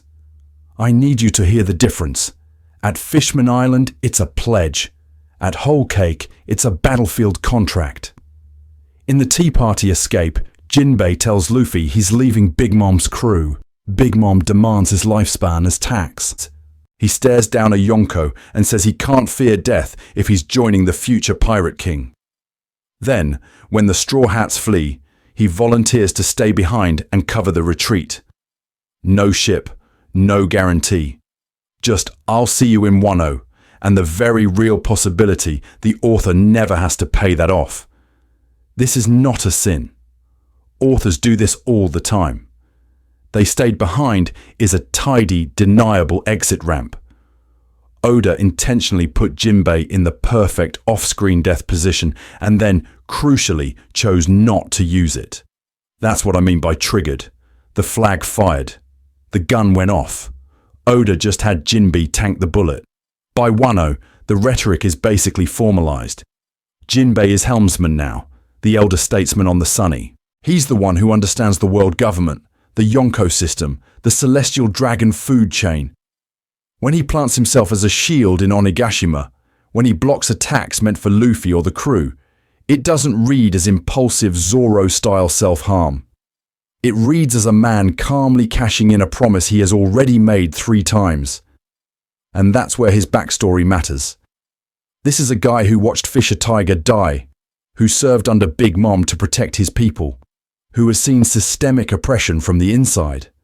For Jinbei, I will give my life for you is not a poetic flourish. It's an informed decision from someone who has already paid that price with other captains and other causes. Luffy is the first one he judges worth the final payment. Listen to me. That pattern is not accidental. It's planned. Early on, Oda clearly wanted a veteran fisherman ally as a political bridge. Once Jinbei became a full Straw Hat, the author retrofitted and then doubled down on the death language. We need to see it as a running motif, not random repetition, which sets up a horrible math problem for the community. If the responsible adult keeps vowing to pay the adult price, what happens the day Luffy's dream finally demands a receipt? So here's the horrible answer to that math problem. The person most aggressively volunteering to be the receipt is also the one Oda has positioned as the shield of an entire species. Jinbei isn't just the helmsman. He's the physical embodiment of a political thesis the author has been writing toward for decades. Here's the thing. Jinbei is a fisherman who has seen the absolute worst of human cruelty. Slavery, branding, fisher tiger's betrayal by a human woman, the Tenryubito shooting at kids for sport. He has every narrative excuse to go full burn the surface, flood the world extremist. And instead, he consciously allies with a human captain and bets his people's future on that choice. That's not just characterization, that's intentional symbolism. He's a bridge in a story obsessed with bridges, between sea and sky, past and future, human and fishman. And that bridge is wired directly into the sun prophecy. Fishman Island's entire dream is, someday we'll live under the real sun. You get Otto Heim's petitions, Tiger's scarred back, the sun tattoo being both a rejection of slavery and an aspiration. Then you add Nika, the sun god, and Luffy literally dragging a new dawn into the story. Jinbei swearing his life to the man who is textually the dawn feels less random and more planned once you see the pattern. So fast forward to the final war. Imu, Gorosei, ancient weapons in play. The world government finally dropping the kid gloves and going full extinction event. If you're the author and you've spent 30 years threading fishmen under the sun through your writing, what is the cleanest, cruelest, most thematically loaded scenario? You put Fishman Island in the crosshairs of an ancient weapon. You make the bridge stand in front of the blast. I need you to picture that. Jinbei literally interposing his body, his ship, or his political authority between Imu's forces and his people. Maybe it's Poseidon being forced to choose. Maybe it's Uranus targeting the red line. But the category is the same. Fisher Tiger died as a tragic byproduct of hatred and misunderstanding. Jinbei dying as a conscious, hopeful sacrifice to protect a world where fishmen and humans share the same sun. That's the upgraded echo. Same melody, different chord. And this is the problem. Jinbei is also the crew's emotional ballast. He's the one who can talk Luffy down, translate political stakes for Zoro's 2 brain cells, and keep Nami from murdering everyone for wrecking the ship's budget. In the chaos of the final saga, that stabilizing presence is exactly what the story needs, which is exactly why killing him would hurt in a way no gag death ever could. This is not a sin. This is how you tell your audience the end game is real. Jinbei has said the quiet part out loud, repeatedly. I will give my life for you. I will be your shield. When a character keeps signing the same contract in blood, we need to treat that as foreshadowing, not flavor text. And if Jinbei is the shield of the sun, you should probably ask yourself what happens when the shield finally breaks, and who has to watch it happen. So before we all turn into a conspiracy subreddit with panels instead of red string, I need you to step back and picture a board. Not a cork board with newspaper clippings, an actual clean status board. 10 faces, 10 main death flags, 1 sentence each. Luffy, Dawn Martyr. His whole body is a pre-written terminal condition. Nika Joy God, Smiling Death, Bring the Dawn Prophecy, Roger's laugh echoing in the background. Category-wise, he's the clearest case of pre-writing. The author decided this kid burns out at sunrise before chapter 1, and every time the community pretends it's a twist, somewhere Oda's stack of notebooks laughs. Zoro, Captain's Shield, Planned Martyrdom Rehearsal, Mihawk, Thriller Bark, Rooftop Kaido.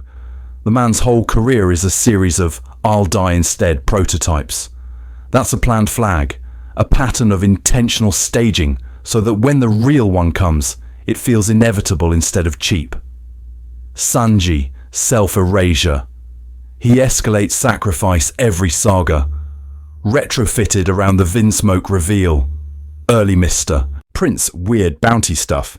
Then Whole Cake recontextualizes it all as, I don't deserve to live for myself. That's retrofitting used well. Old habits given sharper, more lethal meaning. Usopp, lies turned literal. Meta pre-written via lies. He says absurd things. The story quietly cashes the checks. I'll die from this disease. Giant goldfish. I have 8,000 followers. You're supposed to ask, at some point, does the boy who cried death eventually foreshadow his own? Nami, navigator's last route, pre-written via roll.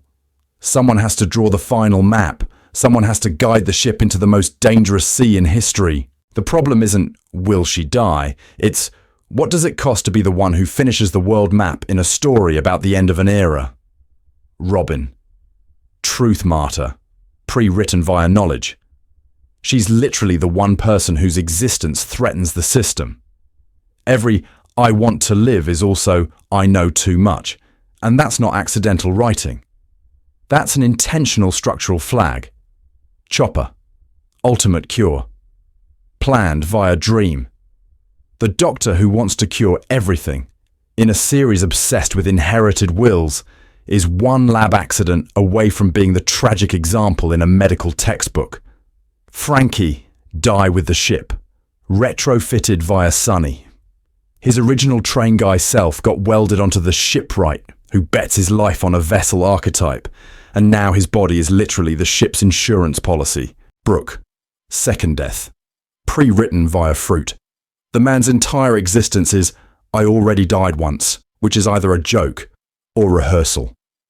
Jinbei, promised life, planned via repeated vows. You've heard the speeches.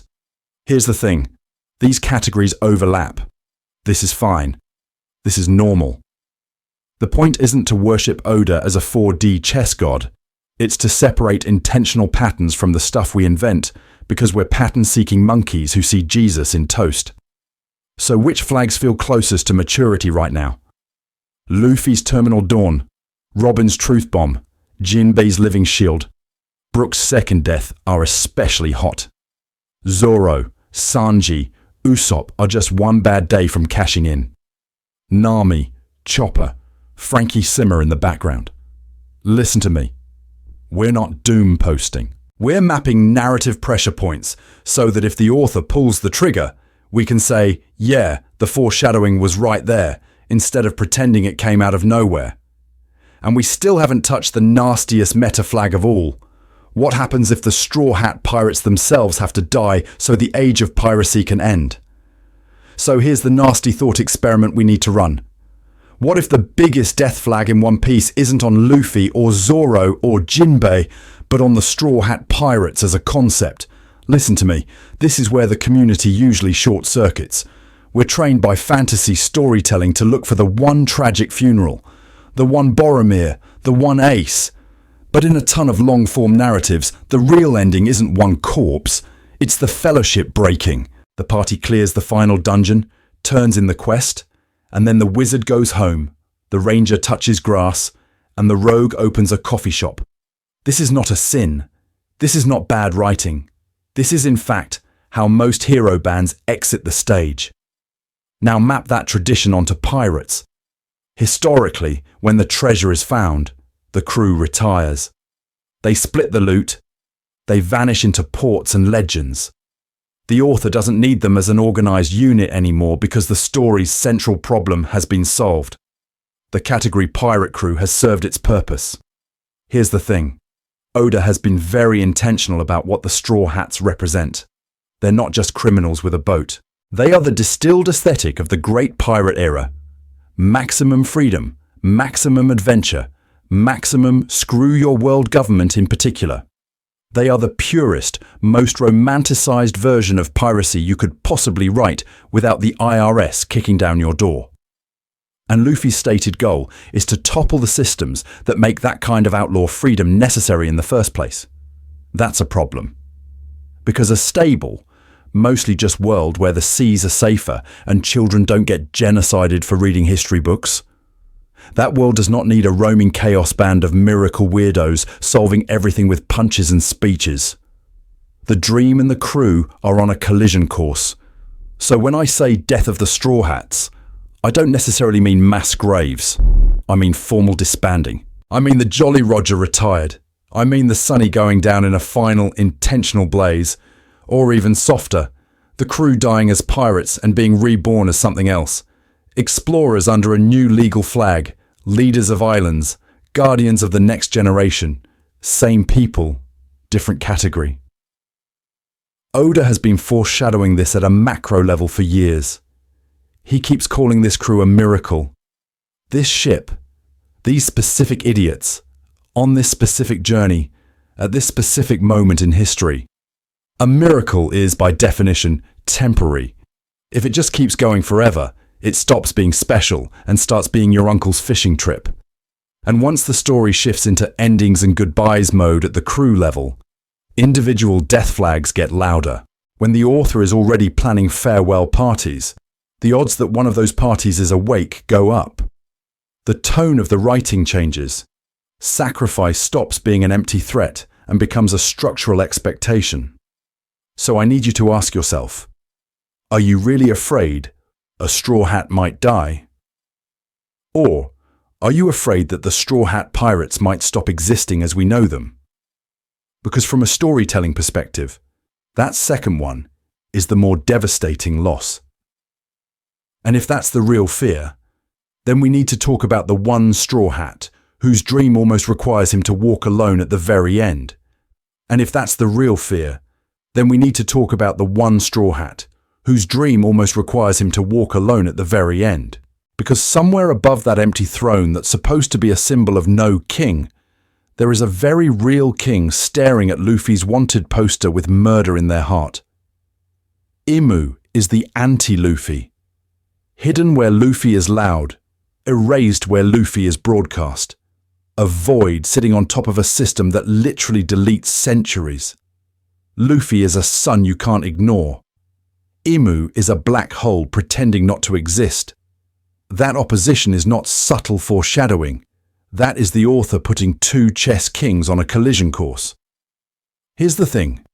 From the world government's perspective, Luffy's death is not a moral dilemma. It's a maintenance task. Once he's revealed as Joy Boy, as Nika, he stops being a pirate and becomes a bug in the operating system. You do not negotiate with a myth that wakes up slaves by laughing. You don't let that retire to a farm. You patch it. Permanently. So when fans say, they'll just chase him a bit and then he'll chill as Pirate King, I need you to understand how insane that sounds from Imu's side of the board. So imagine the planned response. Luffy cornered. Maybe Mariejois in flames. Maybe Laugh Tale already reached. Transponder snails on. The whole world watching a public execution stream. A deliberate Roger echo. We see the platform, the crossed blades, the crowd that doesn't know whether to cheer or riot. Is this repetition, or is this the moment Oda finally breaks the cycle he's been quoting since chapter 1? Does the gun on the scaffold go off this time, or is the real foreshadowing that the author has been aiming somewhere else entirely? Because the dawn of the world language is sitting there, and we keep treating it as vague poetry. It's not. It's a programming note. The last time the world changed, it was Roger's death being broadcast. That was dusk, the end of one era, the start of the Great Pirate Era. Luffy's death, on screen, as Nika, could be the actual sunrise. The moment the system breaks so hard it can't be patched, only replaced. This is not a sin. This is not bad writing. This is exactly how you escalate a mythic pattern. And that's the chilling possibility. The Oda has been quietly building a scenario where the only way to end the pirate age and begin true freedom is to let the sun burn out in public. Where Luffy surviving would be, from a pure storytelling category perspective, almost selfish. The guy whose whole thing is, I'll risk my life for your dream, finally risks it for the world's. But then there's the counterweight, and we need to actually respect it. Oda keeps saying he wants to draw Luffy as an old man. He jokes about Grandpa Luffy. This is fine. This is normal. That isn't just trolling the community. That's an author reminding himself he doesn't have to martyr his protagonist to land the plane. So which set of foreshadowing wins? The funeral pyre or the grandpa gag? Listen to me. The answer might already be hiding in how Oda writes every other Straw Hat's death scene. And 2 of those flags have already gone off. So if 2 Straw Hat death flags have already gone off, where do we even look for the blueprint of what that means? You go to the only other guy who actually finished the Pirate King route. You go to Gold D Roger, because Oda did not show you that execution just for aesthetic. Here's the thing. Roger's trajectory is almost offensively clean. He reaches Laugh Tale. He learns the Void Century truth. And then Rayleigh tells us the most important line in that whole flashback. We were too early. Not too weak, not too scared. Too early. That's timing as a plot device, not power scaling as a plot device. What does Roger do with that information? He does not charge Marineford. He disbands the crew. He sends everyone home before the real storm. Then he strolls into Marine custody, schedules his own execution in Loguetown, and weaponizes his death into a marketing campaign. My treasure? I left everything in one piece. That's not a last-minute whim. That is pre-writing in-universe. The man storyboards his own martyrdom. And listen to me. Oda hands you the emotional commentary on a platter. Roger laughing about being so glad he lived in this era. Rayleigh telling the Straw Hats that if they'd arrived 20 years earlier, they'd have reached the end, but not the answer. Roger's joy, his zero-regret smile on the scaffold, frames the death as both sacrifice and strategy. He trades his life for an age of piracy and a future generation with better timing. Now compare that crew to the Straw Hats. Roger's pirates are a tight-knit, found family group with their own idiot moments, their own bar brawls, their own tearful goodbyes. And crucially, the crew is over before the last chapter of their captain's life. The final act of Roger's story is a solo act. That's not just tragic flavour, that's structural precedent. The story is quietly telling you the crew's tale and the captain's death scene are different categories. Suddenly, the idea of the Straw Hats disbanding, or only some of them making it to the curtain call, stops being edgy fanfic and starts being pattern recognition. Pattern interrupt, because I need you to catch this. Oda is using Roger as both mirror and misdirection. On one hand, the parallels are obvious. Same D initial, same inherited will, same too early versus right time framing. On the other hand, the author keeps dangling the possibility that Luffy will break where Roger bent. Maybe he survives the scaffold. Maybe the scaffold is skipped entirely and the tragedy hits the crew instead. And this is not a sin. Repeating the basic shape but changing the emotional target is extremely normal storytelling. You set up a martyr king, then you either echo that ending or violently subvert it.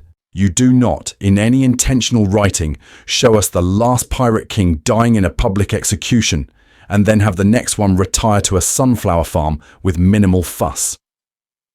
Roger's death is a narrative Chekhov's gun. It is on the mantle for a reason.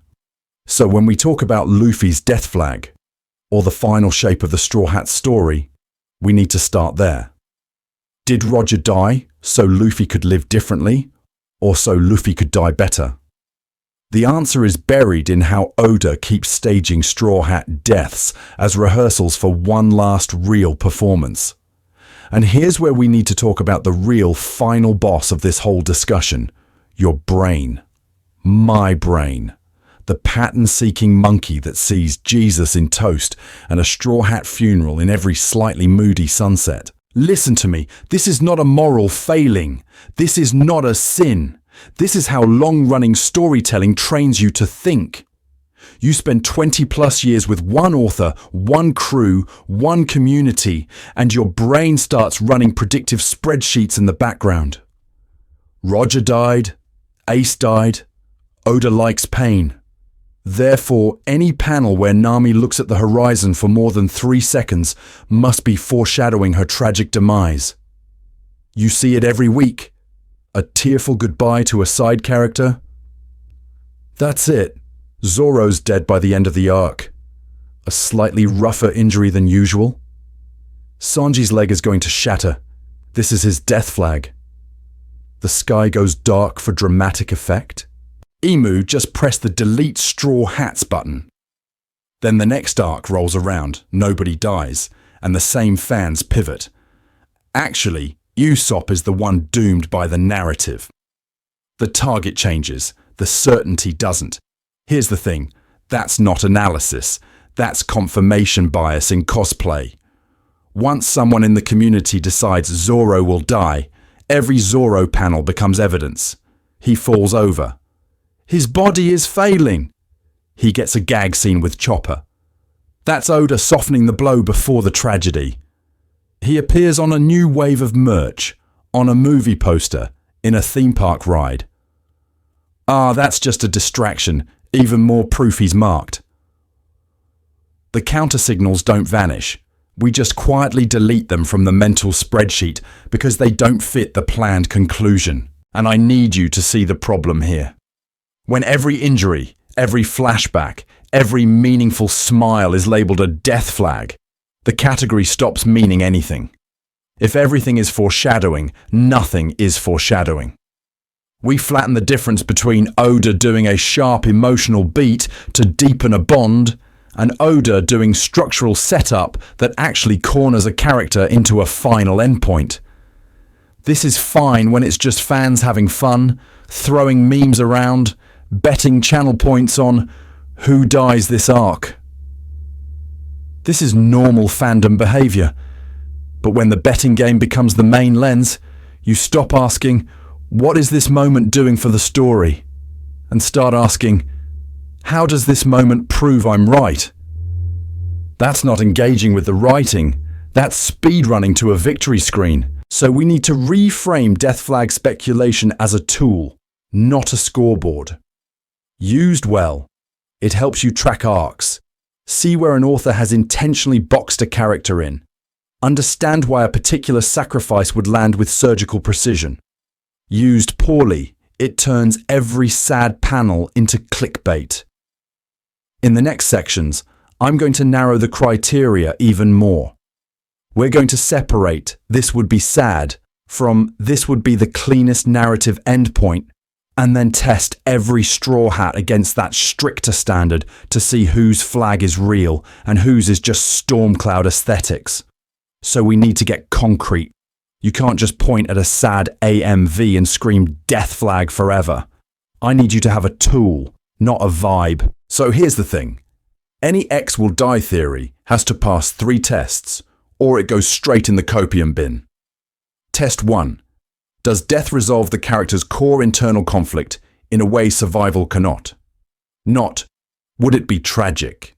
Not, would it be hype? Resolution.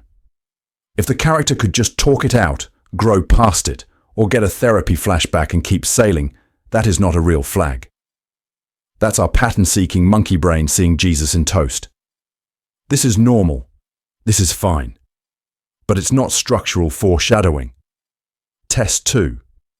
Does the death significantly advance the story's central themes or world-level stakes? not just shock the audience. If the only function is to make you cry on Thursday and buy merch on Friday, it's weak writing and wildly off-brand for an author who pre-planned an entire world government conspiracy. The death has to move the needle on Dawn of the World, on inherited will, on freedom versus control. Otherwise, it's a category. Cheap trick. Test 3. Has the story built a pattern, motif, or mechanical condition around this character that makes death feel like payoff rather than derailment? You want a gun on the mantelpiece, not a random meteor. Brooke's fruit literally chains his soul to death. Robin's entire body of knowledge is framed as dangerous legacy.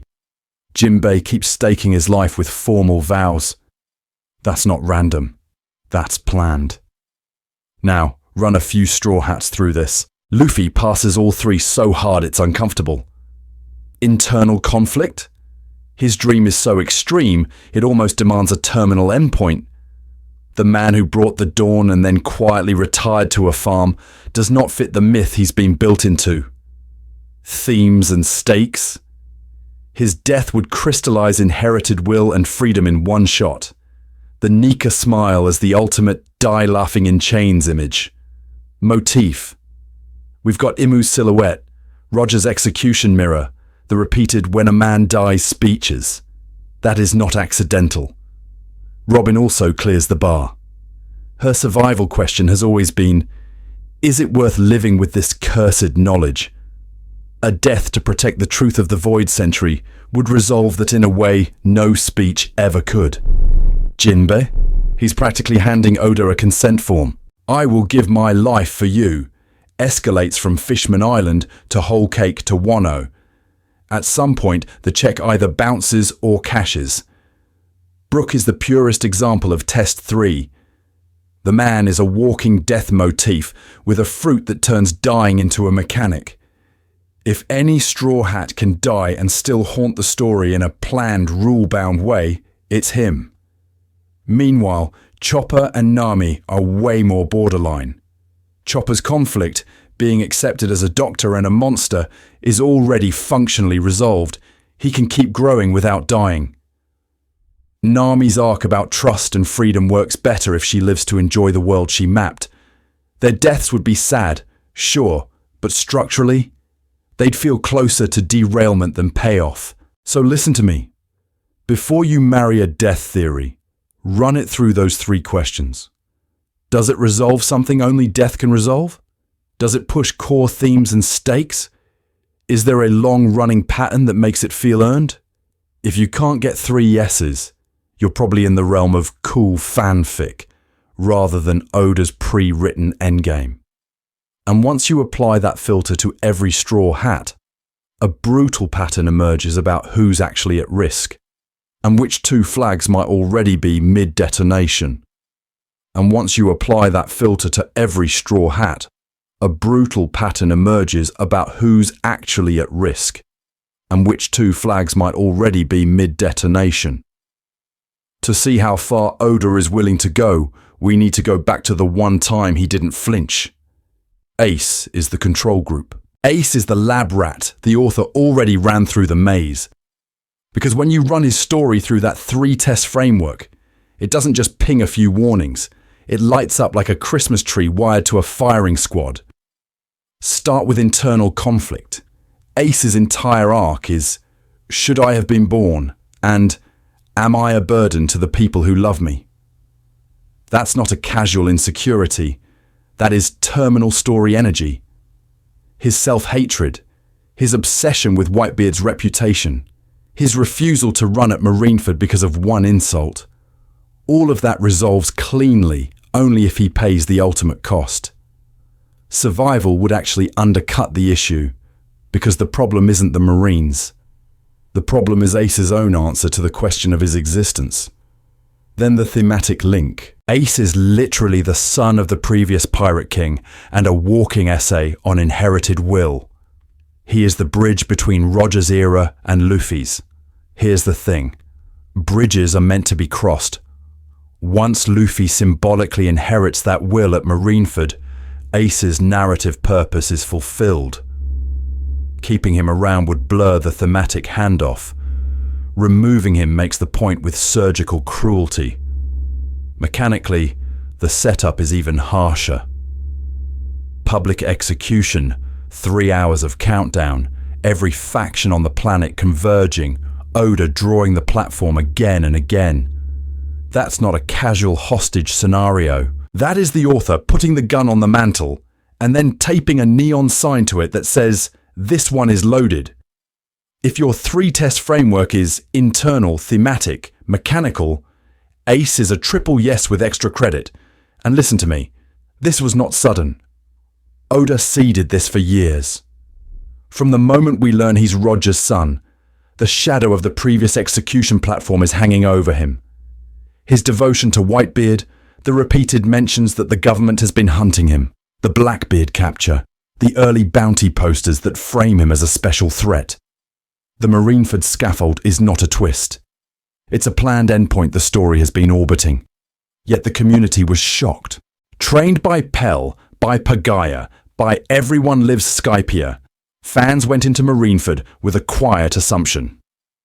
Oda doesn't actually pull the trigger on named favourites.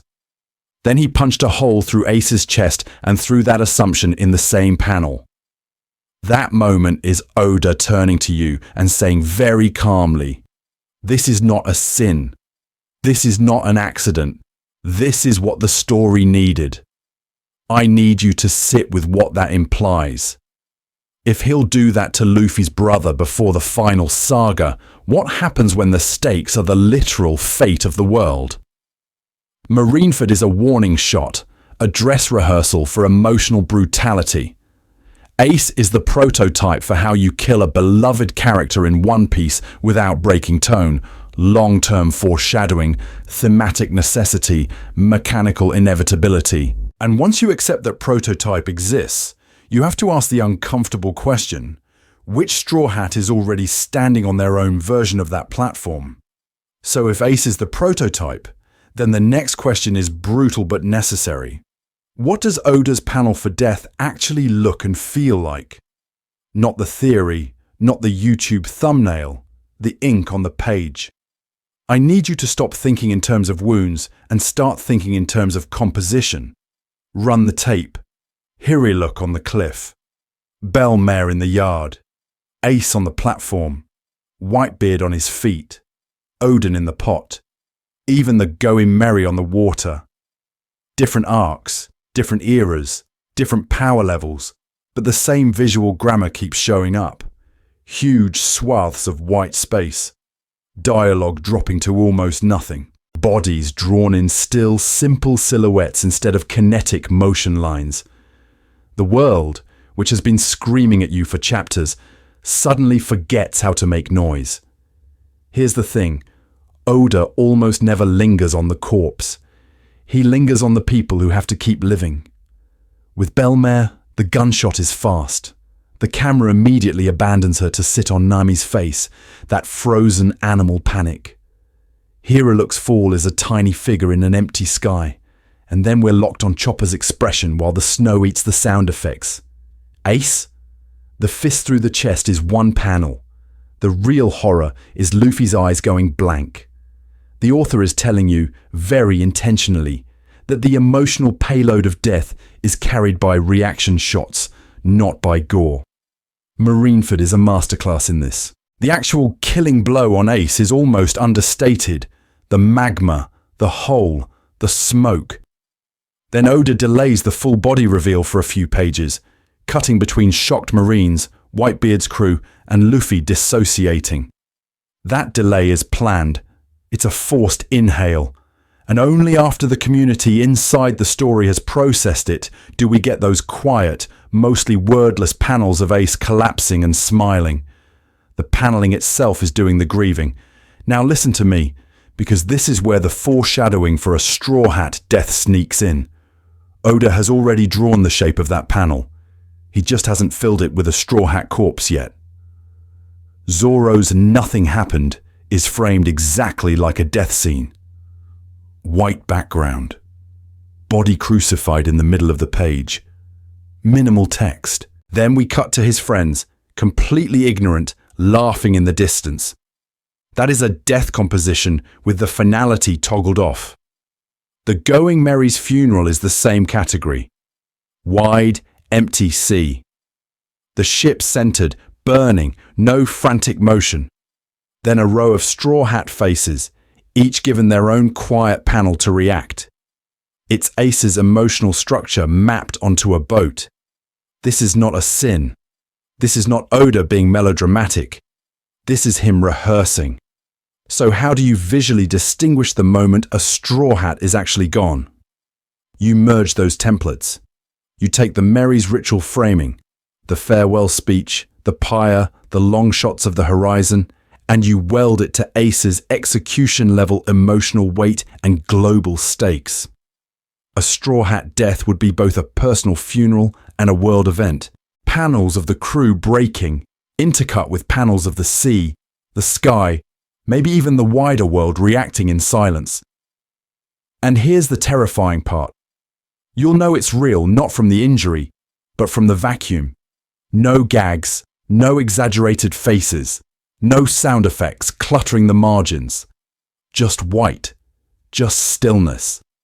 When Oda suddenly yanks every joke, every crowd reaction, every gyah out of the page at once.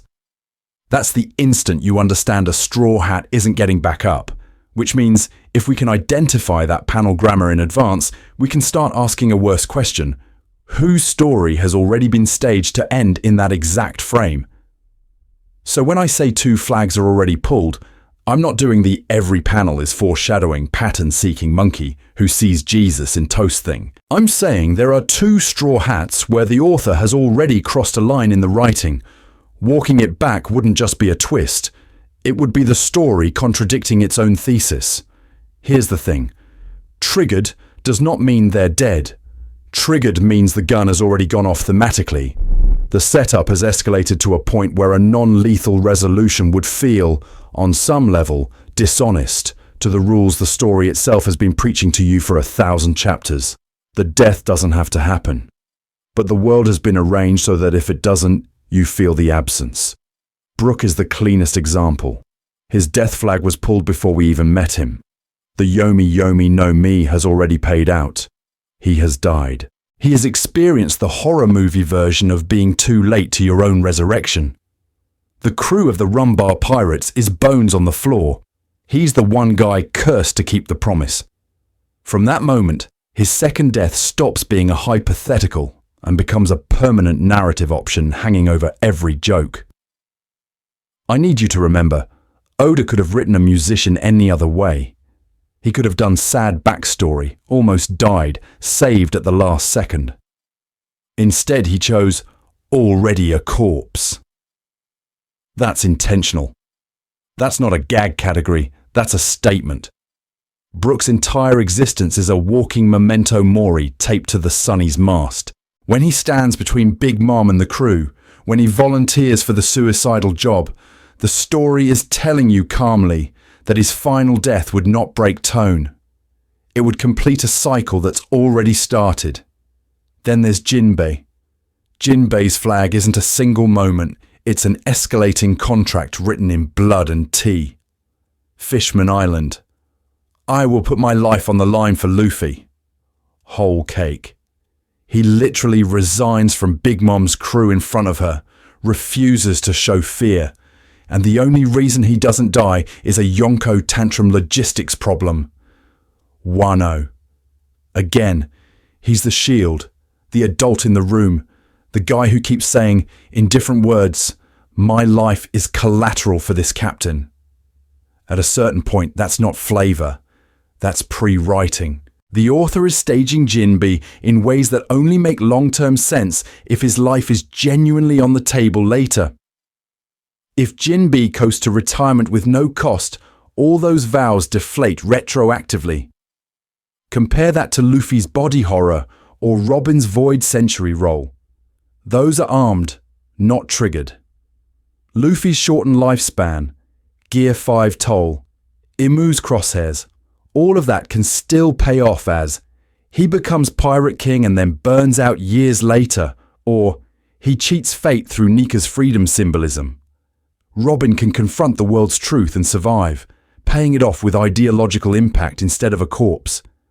The story has preserved non-lethal exits for them. Brooke and Jinbei, their exits are already sketched in, which means from here on, every time Brooke laughs, every time Jinbei steps in front of a blow, we're not reading default survival anymore. We're reading potential defiance of fate. And the more Oda doubles down, the more expensive it becomes not to cash those checks. And we need to talk about that cost, because the final saga is about to start arming and triggering a lot more flags than two. So before I start handing out death odds like I'm your shady underworld bookie, we need to put a giant disclaimer on this whole segment. I am not rooting for any Straw Hat to die. You are not a better fan because you want maximum carnage.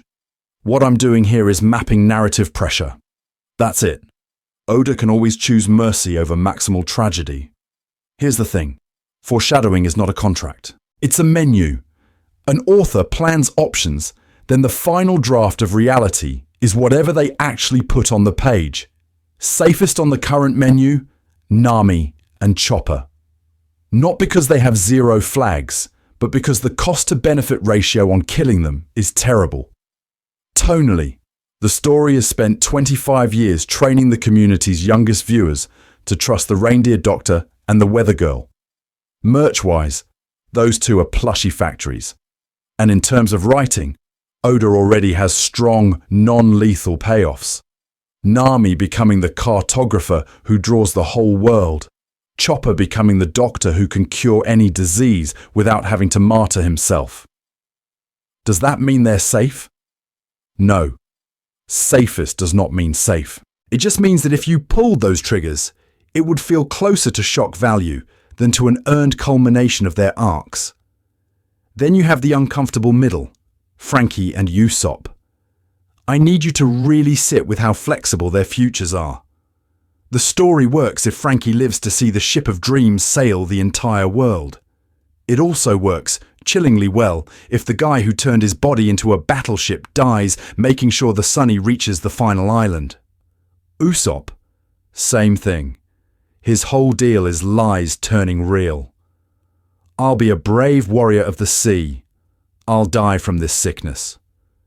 The author has intentionally built a character where a fake death, a symbolic death, or a real one could all pass the 3-test framework without breaking tone. Pattern interrupt. If you're ranking everyone purely on merch safety, you've already lost. This is not a sin. This is normal. But it's a different category of prediction. You have to weigh commercial gravity against thematic gravity. Which brings us to the high-risk table. Luffy, Robin, Brooke, Jinbei, with Zoro and Sanji as dark horses pacing behind them. Luffy's entire Nika motif is smile in the face of death, the dawn of the world prophecy, the inherited will of Roger, the way Pirate King stories historically end when the king dies. This is a character whose demise would close the book on the Age of Dreams in a brutally clean way. Robin is the last scholar of Ohara, resolving the Void Century, and then having her pay the final price for knowing too much would be horrifyingly neat. Brooke and Jinbei we already talked about, walking death flag and serial life pledger. Zoro and Sanji. One has a stack of near-deaths that would make a shonen protagonist blush. The other keeps trying to throw his life away to prove he's worth existing. Their sacrifices would fit. So here's your homework. Mentally reorder my ranking. Bump Chopper up, drop Luffy down, whatever. But if you do, I need you to justify it using the 3-test framework, not just my favorite can't die. So now that you've rearranged your little internal Straw Hat tier list and emotionally doomed at least 3 of them, we need to zoom out. Because there's a bigger question than who dies. And it's this. How many bodies can you stack before One Piece stops being One Piece and turns into discount Warhammer? Here's the thing. Oda is walking a tonal tightrope.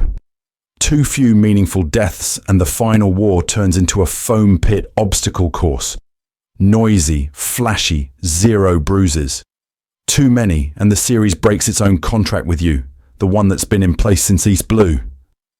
This is an adventure about idiots chasing joy under a horrible sky, not a misery simulator with pirate branding. So what's a realistic death budget for the final saga? If we treat Marineford as the benchmark for maximum tragedy the story can sustain without collapsing into nihilism, you're looking at a handful of major named characters at most. Think Whitebeard and Ace tier. Not everyone you've ever cared about gets a commemorative tombstone. The author himself has said the Straw Hats are his kids. At the same time, he's dropped that ominous "the story decides" line. To keep that hopeful core intact, I'd say one Straw Hat at absolute maximum. And even that is pushing the emotional interest rate. And listen to me.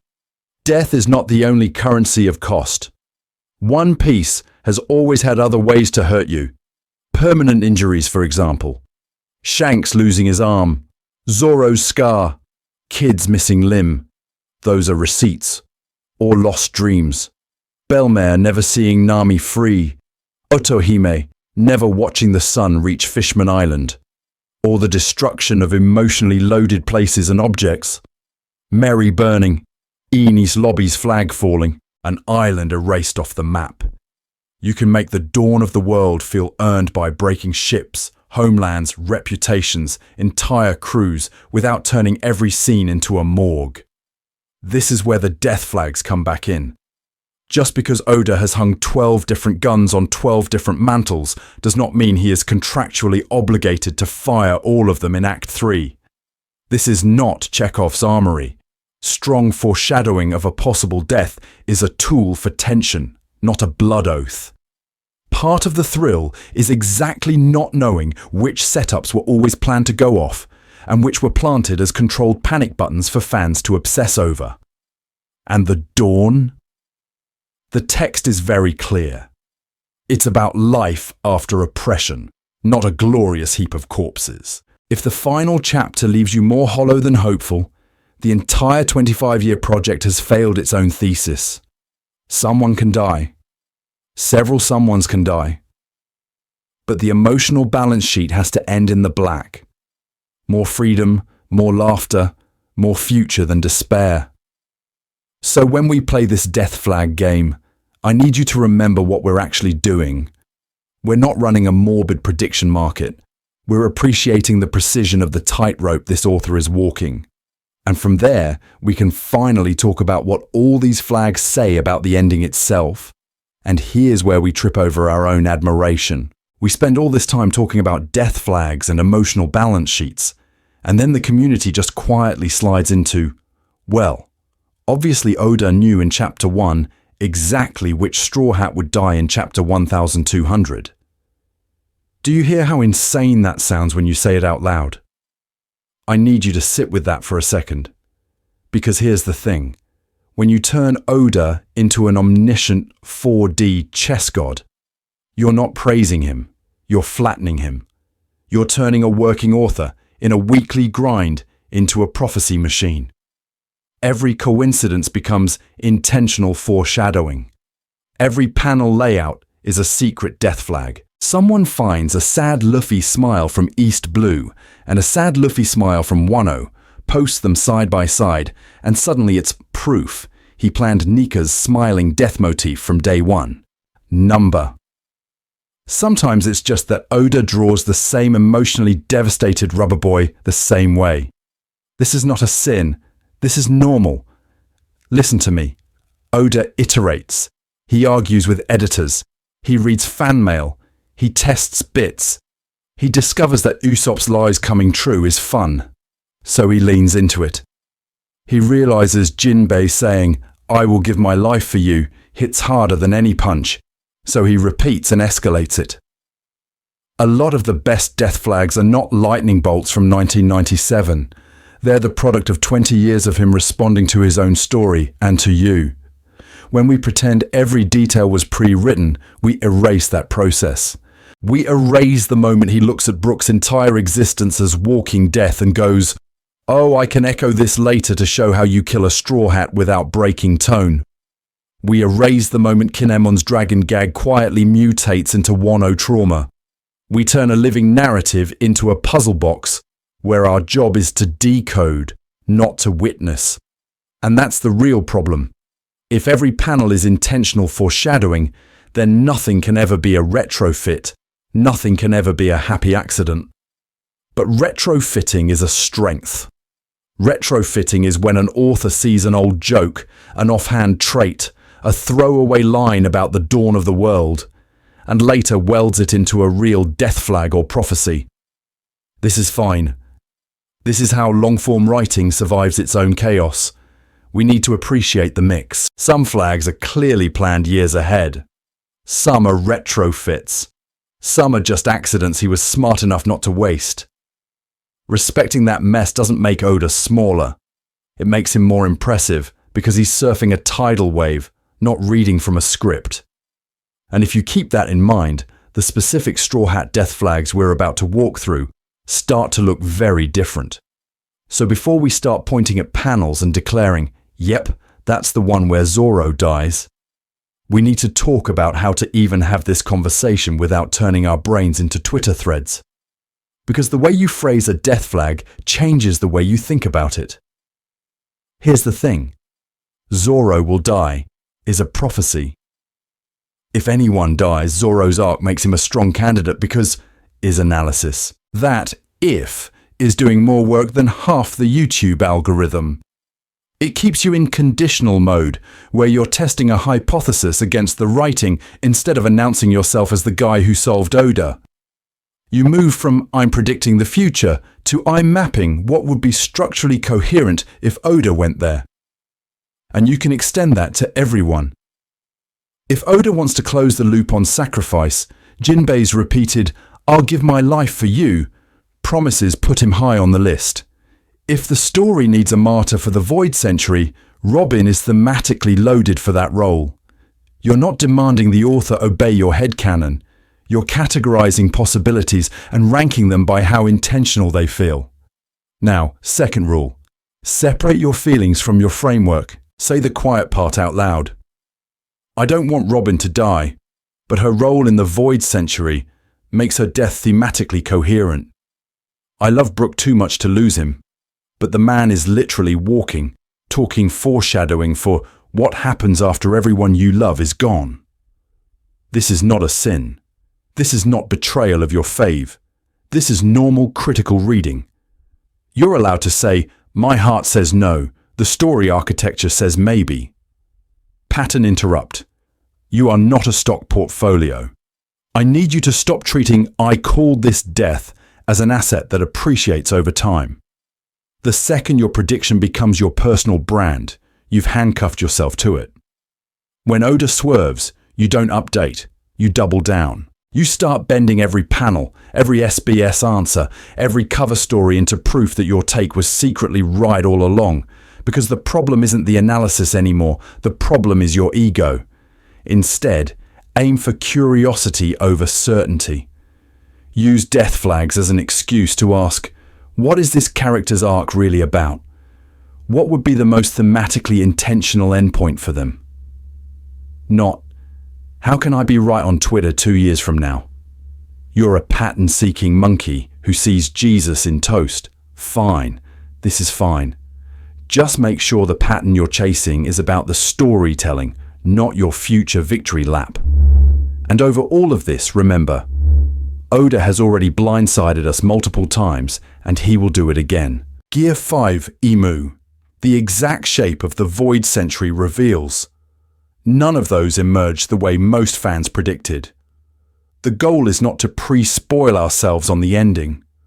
The goal is to deepen our appreciation of how meticulously planned and how gloriously messy the road there is. If you hold it that way, speculation turns back into play instead of war. The community stops arguing about who wins and starts comparing models of the story. And with that mindset, we can finally walk through each Straw Hat specific flags without turning every panel into a referendum on who's allowed to enjoy One Piece correctly.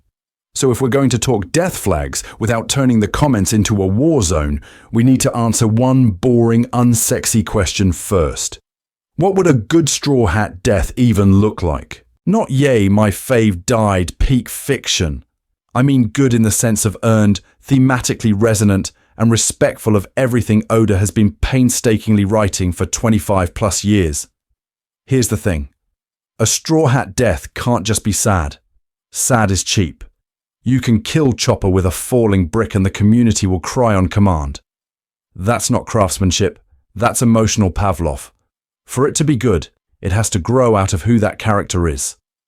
Zoro dying because he threw himself in front of something for Luffy? That's character-driven. Zoro dying of food poisoning off-screen in a title box.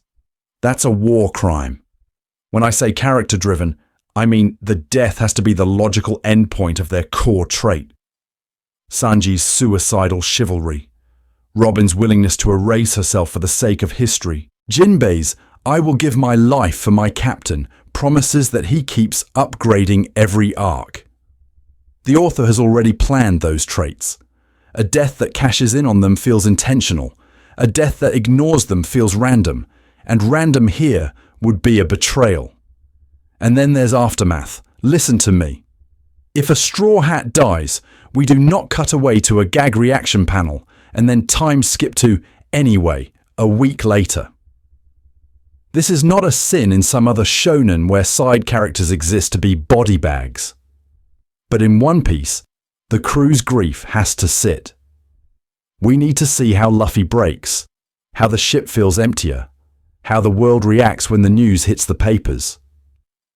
You can't spend a whole saga on a cover story about a random goat and then fast forward through a funeral. That death also has to talk to the past. Oda's storytelling runs on echo. So a Straw Hat's final scene should be crawling with callbacks.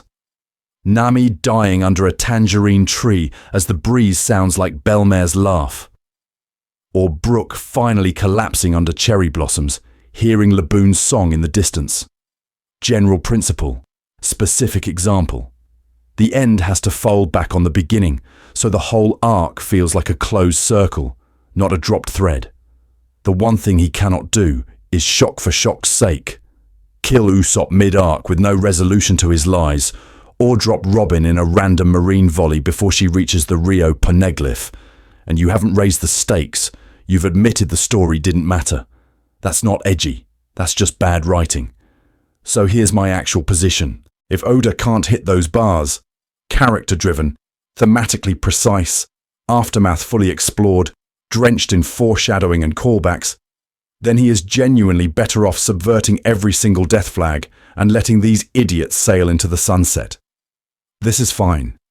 This is normal. Nobody dies can be an artistic choice, not a cop-out. And with that standard in place, we can finally walk through each Straw Hat's specific flags and ask, who could actually meet those conditions, and whose death would break the story instead of completing it? So let's actually sit with that nightmare scenario for the doom posting part of the community. Every single flag we just mapped out fizzles. Nobody dies.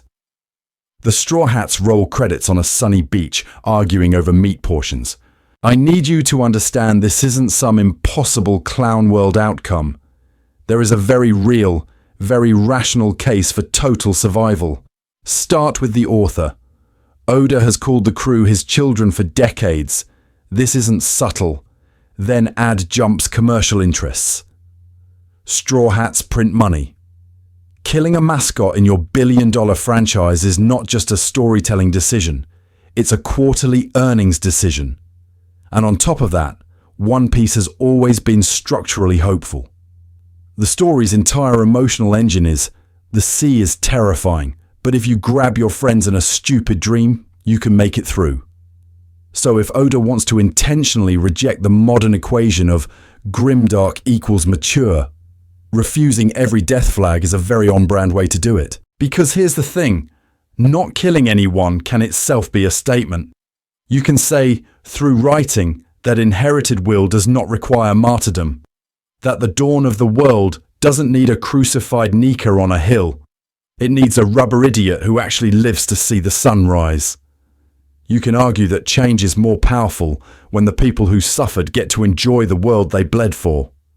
A better world you die before touching is tragedy. A better world you inhabit, scars and all, is payoff. So, how do you honor all those meticulously planned death flags without actually pulling the trigger? Symbolic death. Oda already tests this category constantly. Usopp dies as Soga King and is reborn as a brave warrior of the sea. Robin's I Want to Live is a funeral for the version of her that thought she only deserved to disappear. You can escalate that in the final saga. The crew disbands after Laugh Tale. Their pirate identities die, and they walk the earth as civilians carrying that inherited will into the mundane world. You can stack permanent scars and near-death experiences so intense they function as funerals. Zoro's body finally gives out for real on some rooftop, heart stops, flatline panel, and Chopper drags him back from the brink at horrifying cost. Jinbei actually stays behind in a last stand. Everyone assumes he's gone. We get the full Straw Hat grief spread. And he crawls out of the ocean days later, missing an arm, dream intact, but life permanently altered. The flags go off. The martyrdom just doesn't stick. The risk, obviously, is that if you soft pedal this, the final war turns into a very well-animated pillow fight. If every "this is it" moment resolves with a friendship speech and a bandage, the death flags retroactively feel cheap instead of intentional. But if Oda threads the needle, if he makes the cost of survival feel heavier than an easy, heroic death, that is a radical act of kindness in a genre that fetishizes the noble sacrifice panel. And this is why all the analysis we're doing still matters even in a no-body bags ending. Those flags have to be credible. They have to be so convincing that when Oda swerves, you feel the subversion as a decision, not a cop-out. A gun you never believed was loaded isn't foreshadowing, it's set dressing. A gun you were sure would fire, deliberately jammed at the last second, is theme. Which leaves us in the best possible state as readers, suspended between three futures. Full tragedy, full mercy, or some unhinged hybrid solution only Oda would dare to write.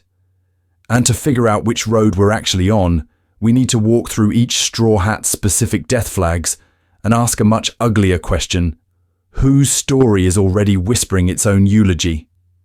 So before we start handing out funerals, I need you to do something way more uncomfortable than debating power levels on Twitter. I need you to answer this in your head, honestly. Which Straw Hat's death would wreck you the most? Not in a meme way, not in a protect this cinnamon roll way, in a I would have to close the tab and stare at the ceiling for an hour way. Is it Luffy? Because his whole Dawn of the World thing has basically become your emotional spine for this story. Is it Robin? Because the girl who finally said she wants to live is not allowed to stop. Is it Usopp? Because the coward who keeps standing back up is the only one who feels remotely human to you. That choice is not random. That choice is data. Here's the thing. The character you're most afraid to lose is usually the character who's carrying your favorite theme. Found family, second chances, justice, self-worth, being seen, being forgiven. If Nami dying is your worst-case scenario, odds are home is something you build is a wound for you. If Sanji going down in a kitchen fireball is the nightmare, maybe I only have value when I'm useful, hits a bit too hard. This is not a sin. This is not you being a pattern-seeking monkey who sees Jesus in toast every time Oda draws a slightly dramatic panel. This is just how storytelling works when it's doing its job. You attach, you project, you grab a fictional pirate and make them your emotional VPN to route all your unresolved nonsense through. Now, we need to do the annoying responsible reader thing and map that fear back onto the actual death flags we just walked through. If your brain is screaming Zoro cannot die, cool, but he objectively has more explicit brushes with death than anyone else on the ship. If you're terrified for Chopper, compare that to the actual foreshadowing around Jinbei literally swearing his life away 3 separate arcs in a row. Are you reacting to planned, intentional setup, or to the part of yourself you parked in that character? Pattern interrupt.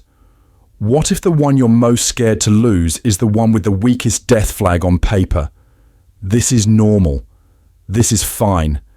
It just means your emotional investment and Oda's structural investment are not the same category of thing. And that difference is where rereads get really rich.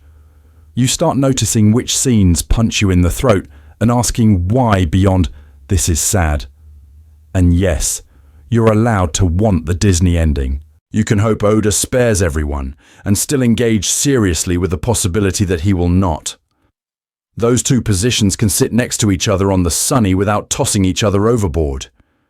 If you hold both, you stay plugged into the final saga without letting speculation eat the joy of actually reading. You feel the tension without turning every panel into a crime scene. And once you've figured out whose death scares you the most, we can finally flip the lens and ask the nastier craft question. Whose story is Oda quietly steering toward an ending that only works if they don't make it out? So here's where I need you to flip your brain inside out for a second. We've been treating the Straw Hats like a row of gravestones, tallying up death flags, and that's useful, sure, but it's also only half the equation. If you're going to obsess over how a character might die, you have to be just as honest about what they're actually trying to stay alive for. Luffy is the easiest. He's not living to die a glorious Nika martyr. He's living to throw the stupidly big feast at the end of the world. His dream beyond Pirate King is a freedom fantasy so specific, he blushes when he says it. The death flag angle is that his story ends with the dawn. The life flag angle is that he wants to be there at that table when the sun finally comes up. Zoro's life flag is a promise. World's strongest swordsman is just branding for I refuse to let Queena's death be meaningless. Every time he brushes up against actual death, the storytelling isn't asking, will Zoro die? It's asking, will that promise get cashed in or carried forward? If he falls, someone has to inherit that direction, or the whole arc collapses. Nami's living for a completed map and a world where villages don't have to cut deals with monsters to survive. Usopp's living for the moment he can call himself a brave warrior of the sea without flinching. Sanji's life flag is the all blue, sure, but it's also the quiet domestic dream of feeding people who've never been fed. These are not just cute side quests. They're the receipts for why their deaths would actually hurt. Chopper is trying to live long enough to become the doctor who can cure anything. Robin is trying to live in a world where knowing history isn't a crime. Frankie wants to see the Sunny reach the end of the ocean it was built for. Brook wants to play that one promised song for Laboon. Jinbei is literally betting his life on seas where fisherman kids don't have to hate the surface by default. Here's the thing. When you track these as life flags, the stakes get sharper, not softer. Because now, if someone dies, you're not just losing a body. You're losing an unfinished project that has to go somewhere. In One Piece, that somewhere is inherited will. Dreams don't vanish. They migrate. Ace dies. Luffy picks up the baton of freedom. O'Hara burns. Robin becomes the archive in motion. If Brook somehow never reaches Laboon, you know the crew drags that ship around Reverse Mountain out of sheer narrative obligation. This is not a sin. This is how the author keeps emotional continuity running for decades without everyone turning into immortal mascots. So when we talk death flags, we need to talk life flags in the same breath.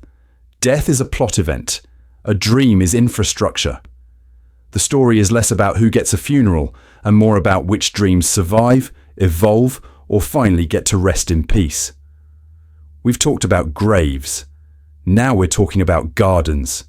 And once you see that, the whole will Oda kill a Straw Hat debate stops being a morality play and turns into a craft problem. Which combinations of deaths and surviving dreams actually satisfy the pre-written blueprint he's been quietly executing? That's where we're going next. So where does that actually leave us? We've been pattern mapping graves and gardens for 30 minutes.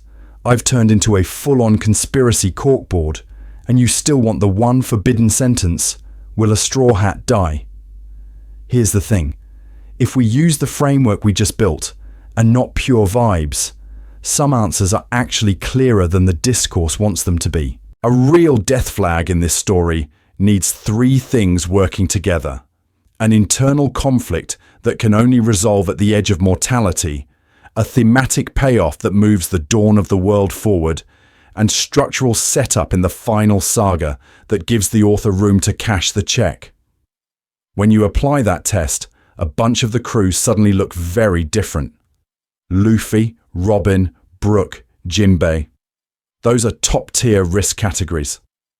Luffy has the Nika smiling at the scaffold motif, the inherited will of Roger, and a dream that, by definition, ends when the Pirate King's journey does. Robin's entire arc is about whether the last survivor of Ohara gets to live long enough to share the truth or dies completing the handoff. Brook is literally a walking death flag whose unresolved promise is being on the ship when the journey ends. Jinbei has said, "I'll give my life for you," so often it may as well be his LinkedIn headline. That is not subtle foreshadowing. That is a countdown. Zoro, Sanji, Usopp sit in a different category. Zoro has brushed up against explicit death more than anyone, and keeps choosing to bear more than a human body should. Sanji's self-erasure and martyr complex screams sacrifice scene, but structurally, the story does not need him to die to complete the Vinsmoke thesis. It needs him to choose himself. Usopp's whole deal is the coward who becomes a brave warrior, which can resolve with a heroic last stand, sure, but it can also resolve with him surviving the stand and having to live with finally being the guy his lies pretended he was. Those are plausible deaths, not mandatory ones. So, meta verdict. If I strip away merch, popularity polls, and Oda's "They're My Children" interviews and just stare at the writing. From a pure storytelling standpoint, at least one major allied death in the final saga is more likely than not. Maybe that is a Straw Hat. Maybe it is a Whitebeard tier ally in the inner circle. But then you add back reality, a global brand, an author who cries drawing background dogs, a community that buys sunny plushies for their toddlers. Suddenly, a version where every Straw Hat technically survives, but some dreams die on screen is absolutely on the table. This is fine. This is normal. And I need you to notice what actually matters here. The point is not winning a prediction market on which little face in the opening gets greyed out. The point is seeing how intentionally Oda has built and weaponized death flags so he can keep tension sky high without turning the story into a weekly funeral. He has not been winging this. The emotional continuity is planned. If someone goes, the scaffolding is already there for it to feel earned rather than edgy. So from here on, the interesting question is not who dies, but how do we read a story that has told us in advance exactly how its deaths will function? How do you engage with each new "I'll stake my life" panel? As a spoiler, as a threat, or as a promise? Because in the next section, we're going to stop guessing outcomes and start reverse engineering the blueprint Oda is actually using to aim those guns in the first place. So here's where I need you to make a decision about how you're going to read the final saga. You can either raw dog every chapter with your nervous system on fire, or you can go in with your heart turned up and your brain actually online. When a death flag moment hits, Jinbei saying, "I will give my life for you," Zoro taking yet another "if I die" stance, I want you to feel it. This is fine. This is normal. Let the panic spike. Let the dread hit your stomach, because that's part of the storytelling. But then, step back. Ask, where does this sit in the structure? Is this an escalation, a payoff, or a fake out in a category we've already seen Oda use 10 times? Practical version of that, so it's not just vibes. Keep a tiny death flag notebook, physical or digital. Every time a Straw Hat says, "I'll stake my life," or the paneling suddenly mirrors Marineford, jot it down. Note the chapter, the character, the exact wording. Then, every few months, reread an older arc. Enies lobby, Marineford, whole cake, and compare how the author escalates those signals. You'll start to see what's intentional setup versus what is just Oda being a drama queen. And talk to people. But talk to them in a way that doesn't turn your group chat into a cult. I think Zoro's dying here should be an invitation to argue, not a loyalty test.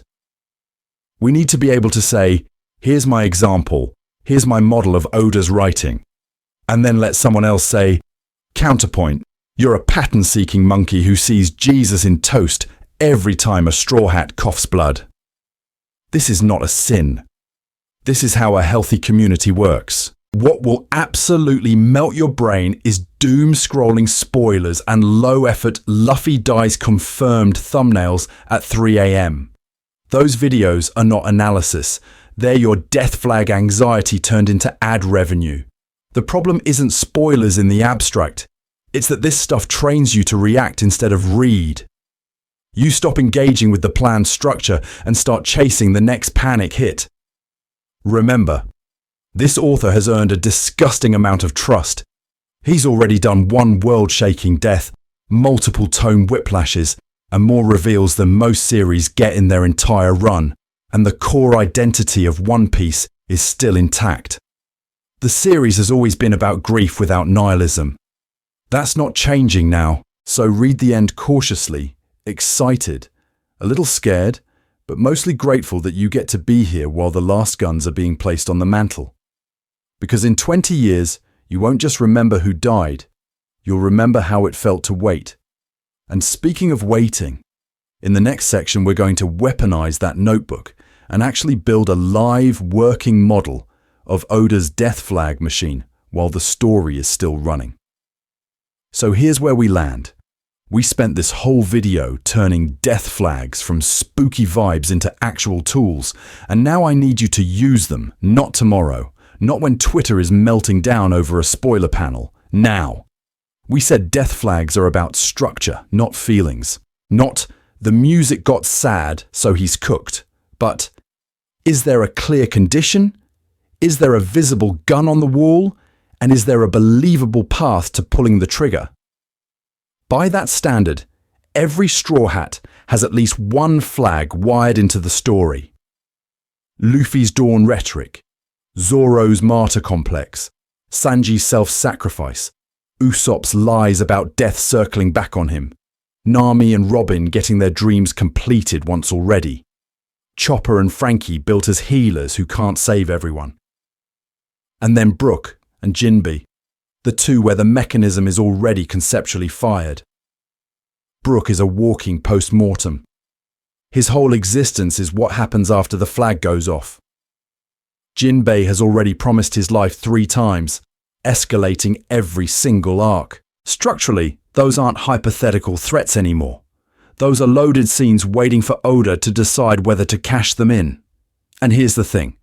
That decision isn't coming from some omniscient 1997 spreadsheet where he mapped out the exact chapter each crewmate gets a funeral.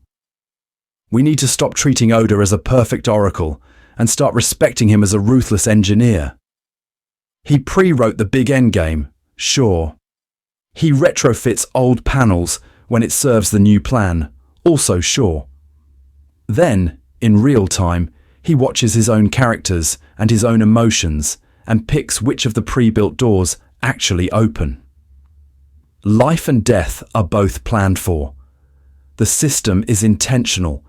The exact outcome is flexible. So when you throw around death flag in this community, I need you to retire the pattern-seeking monkey approach, where you see Jesus in toast every time a straw hat smiles at a sunset.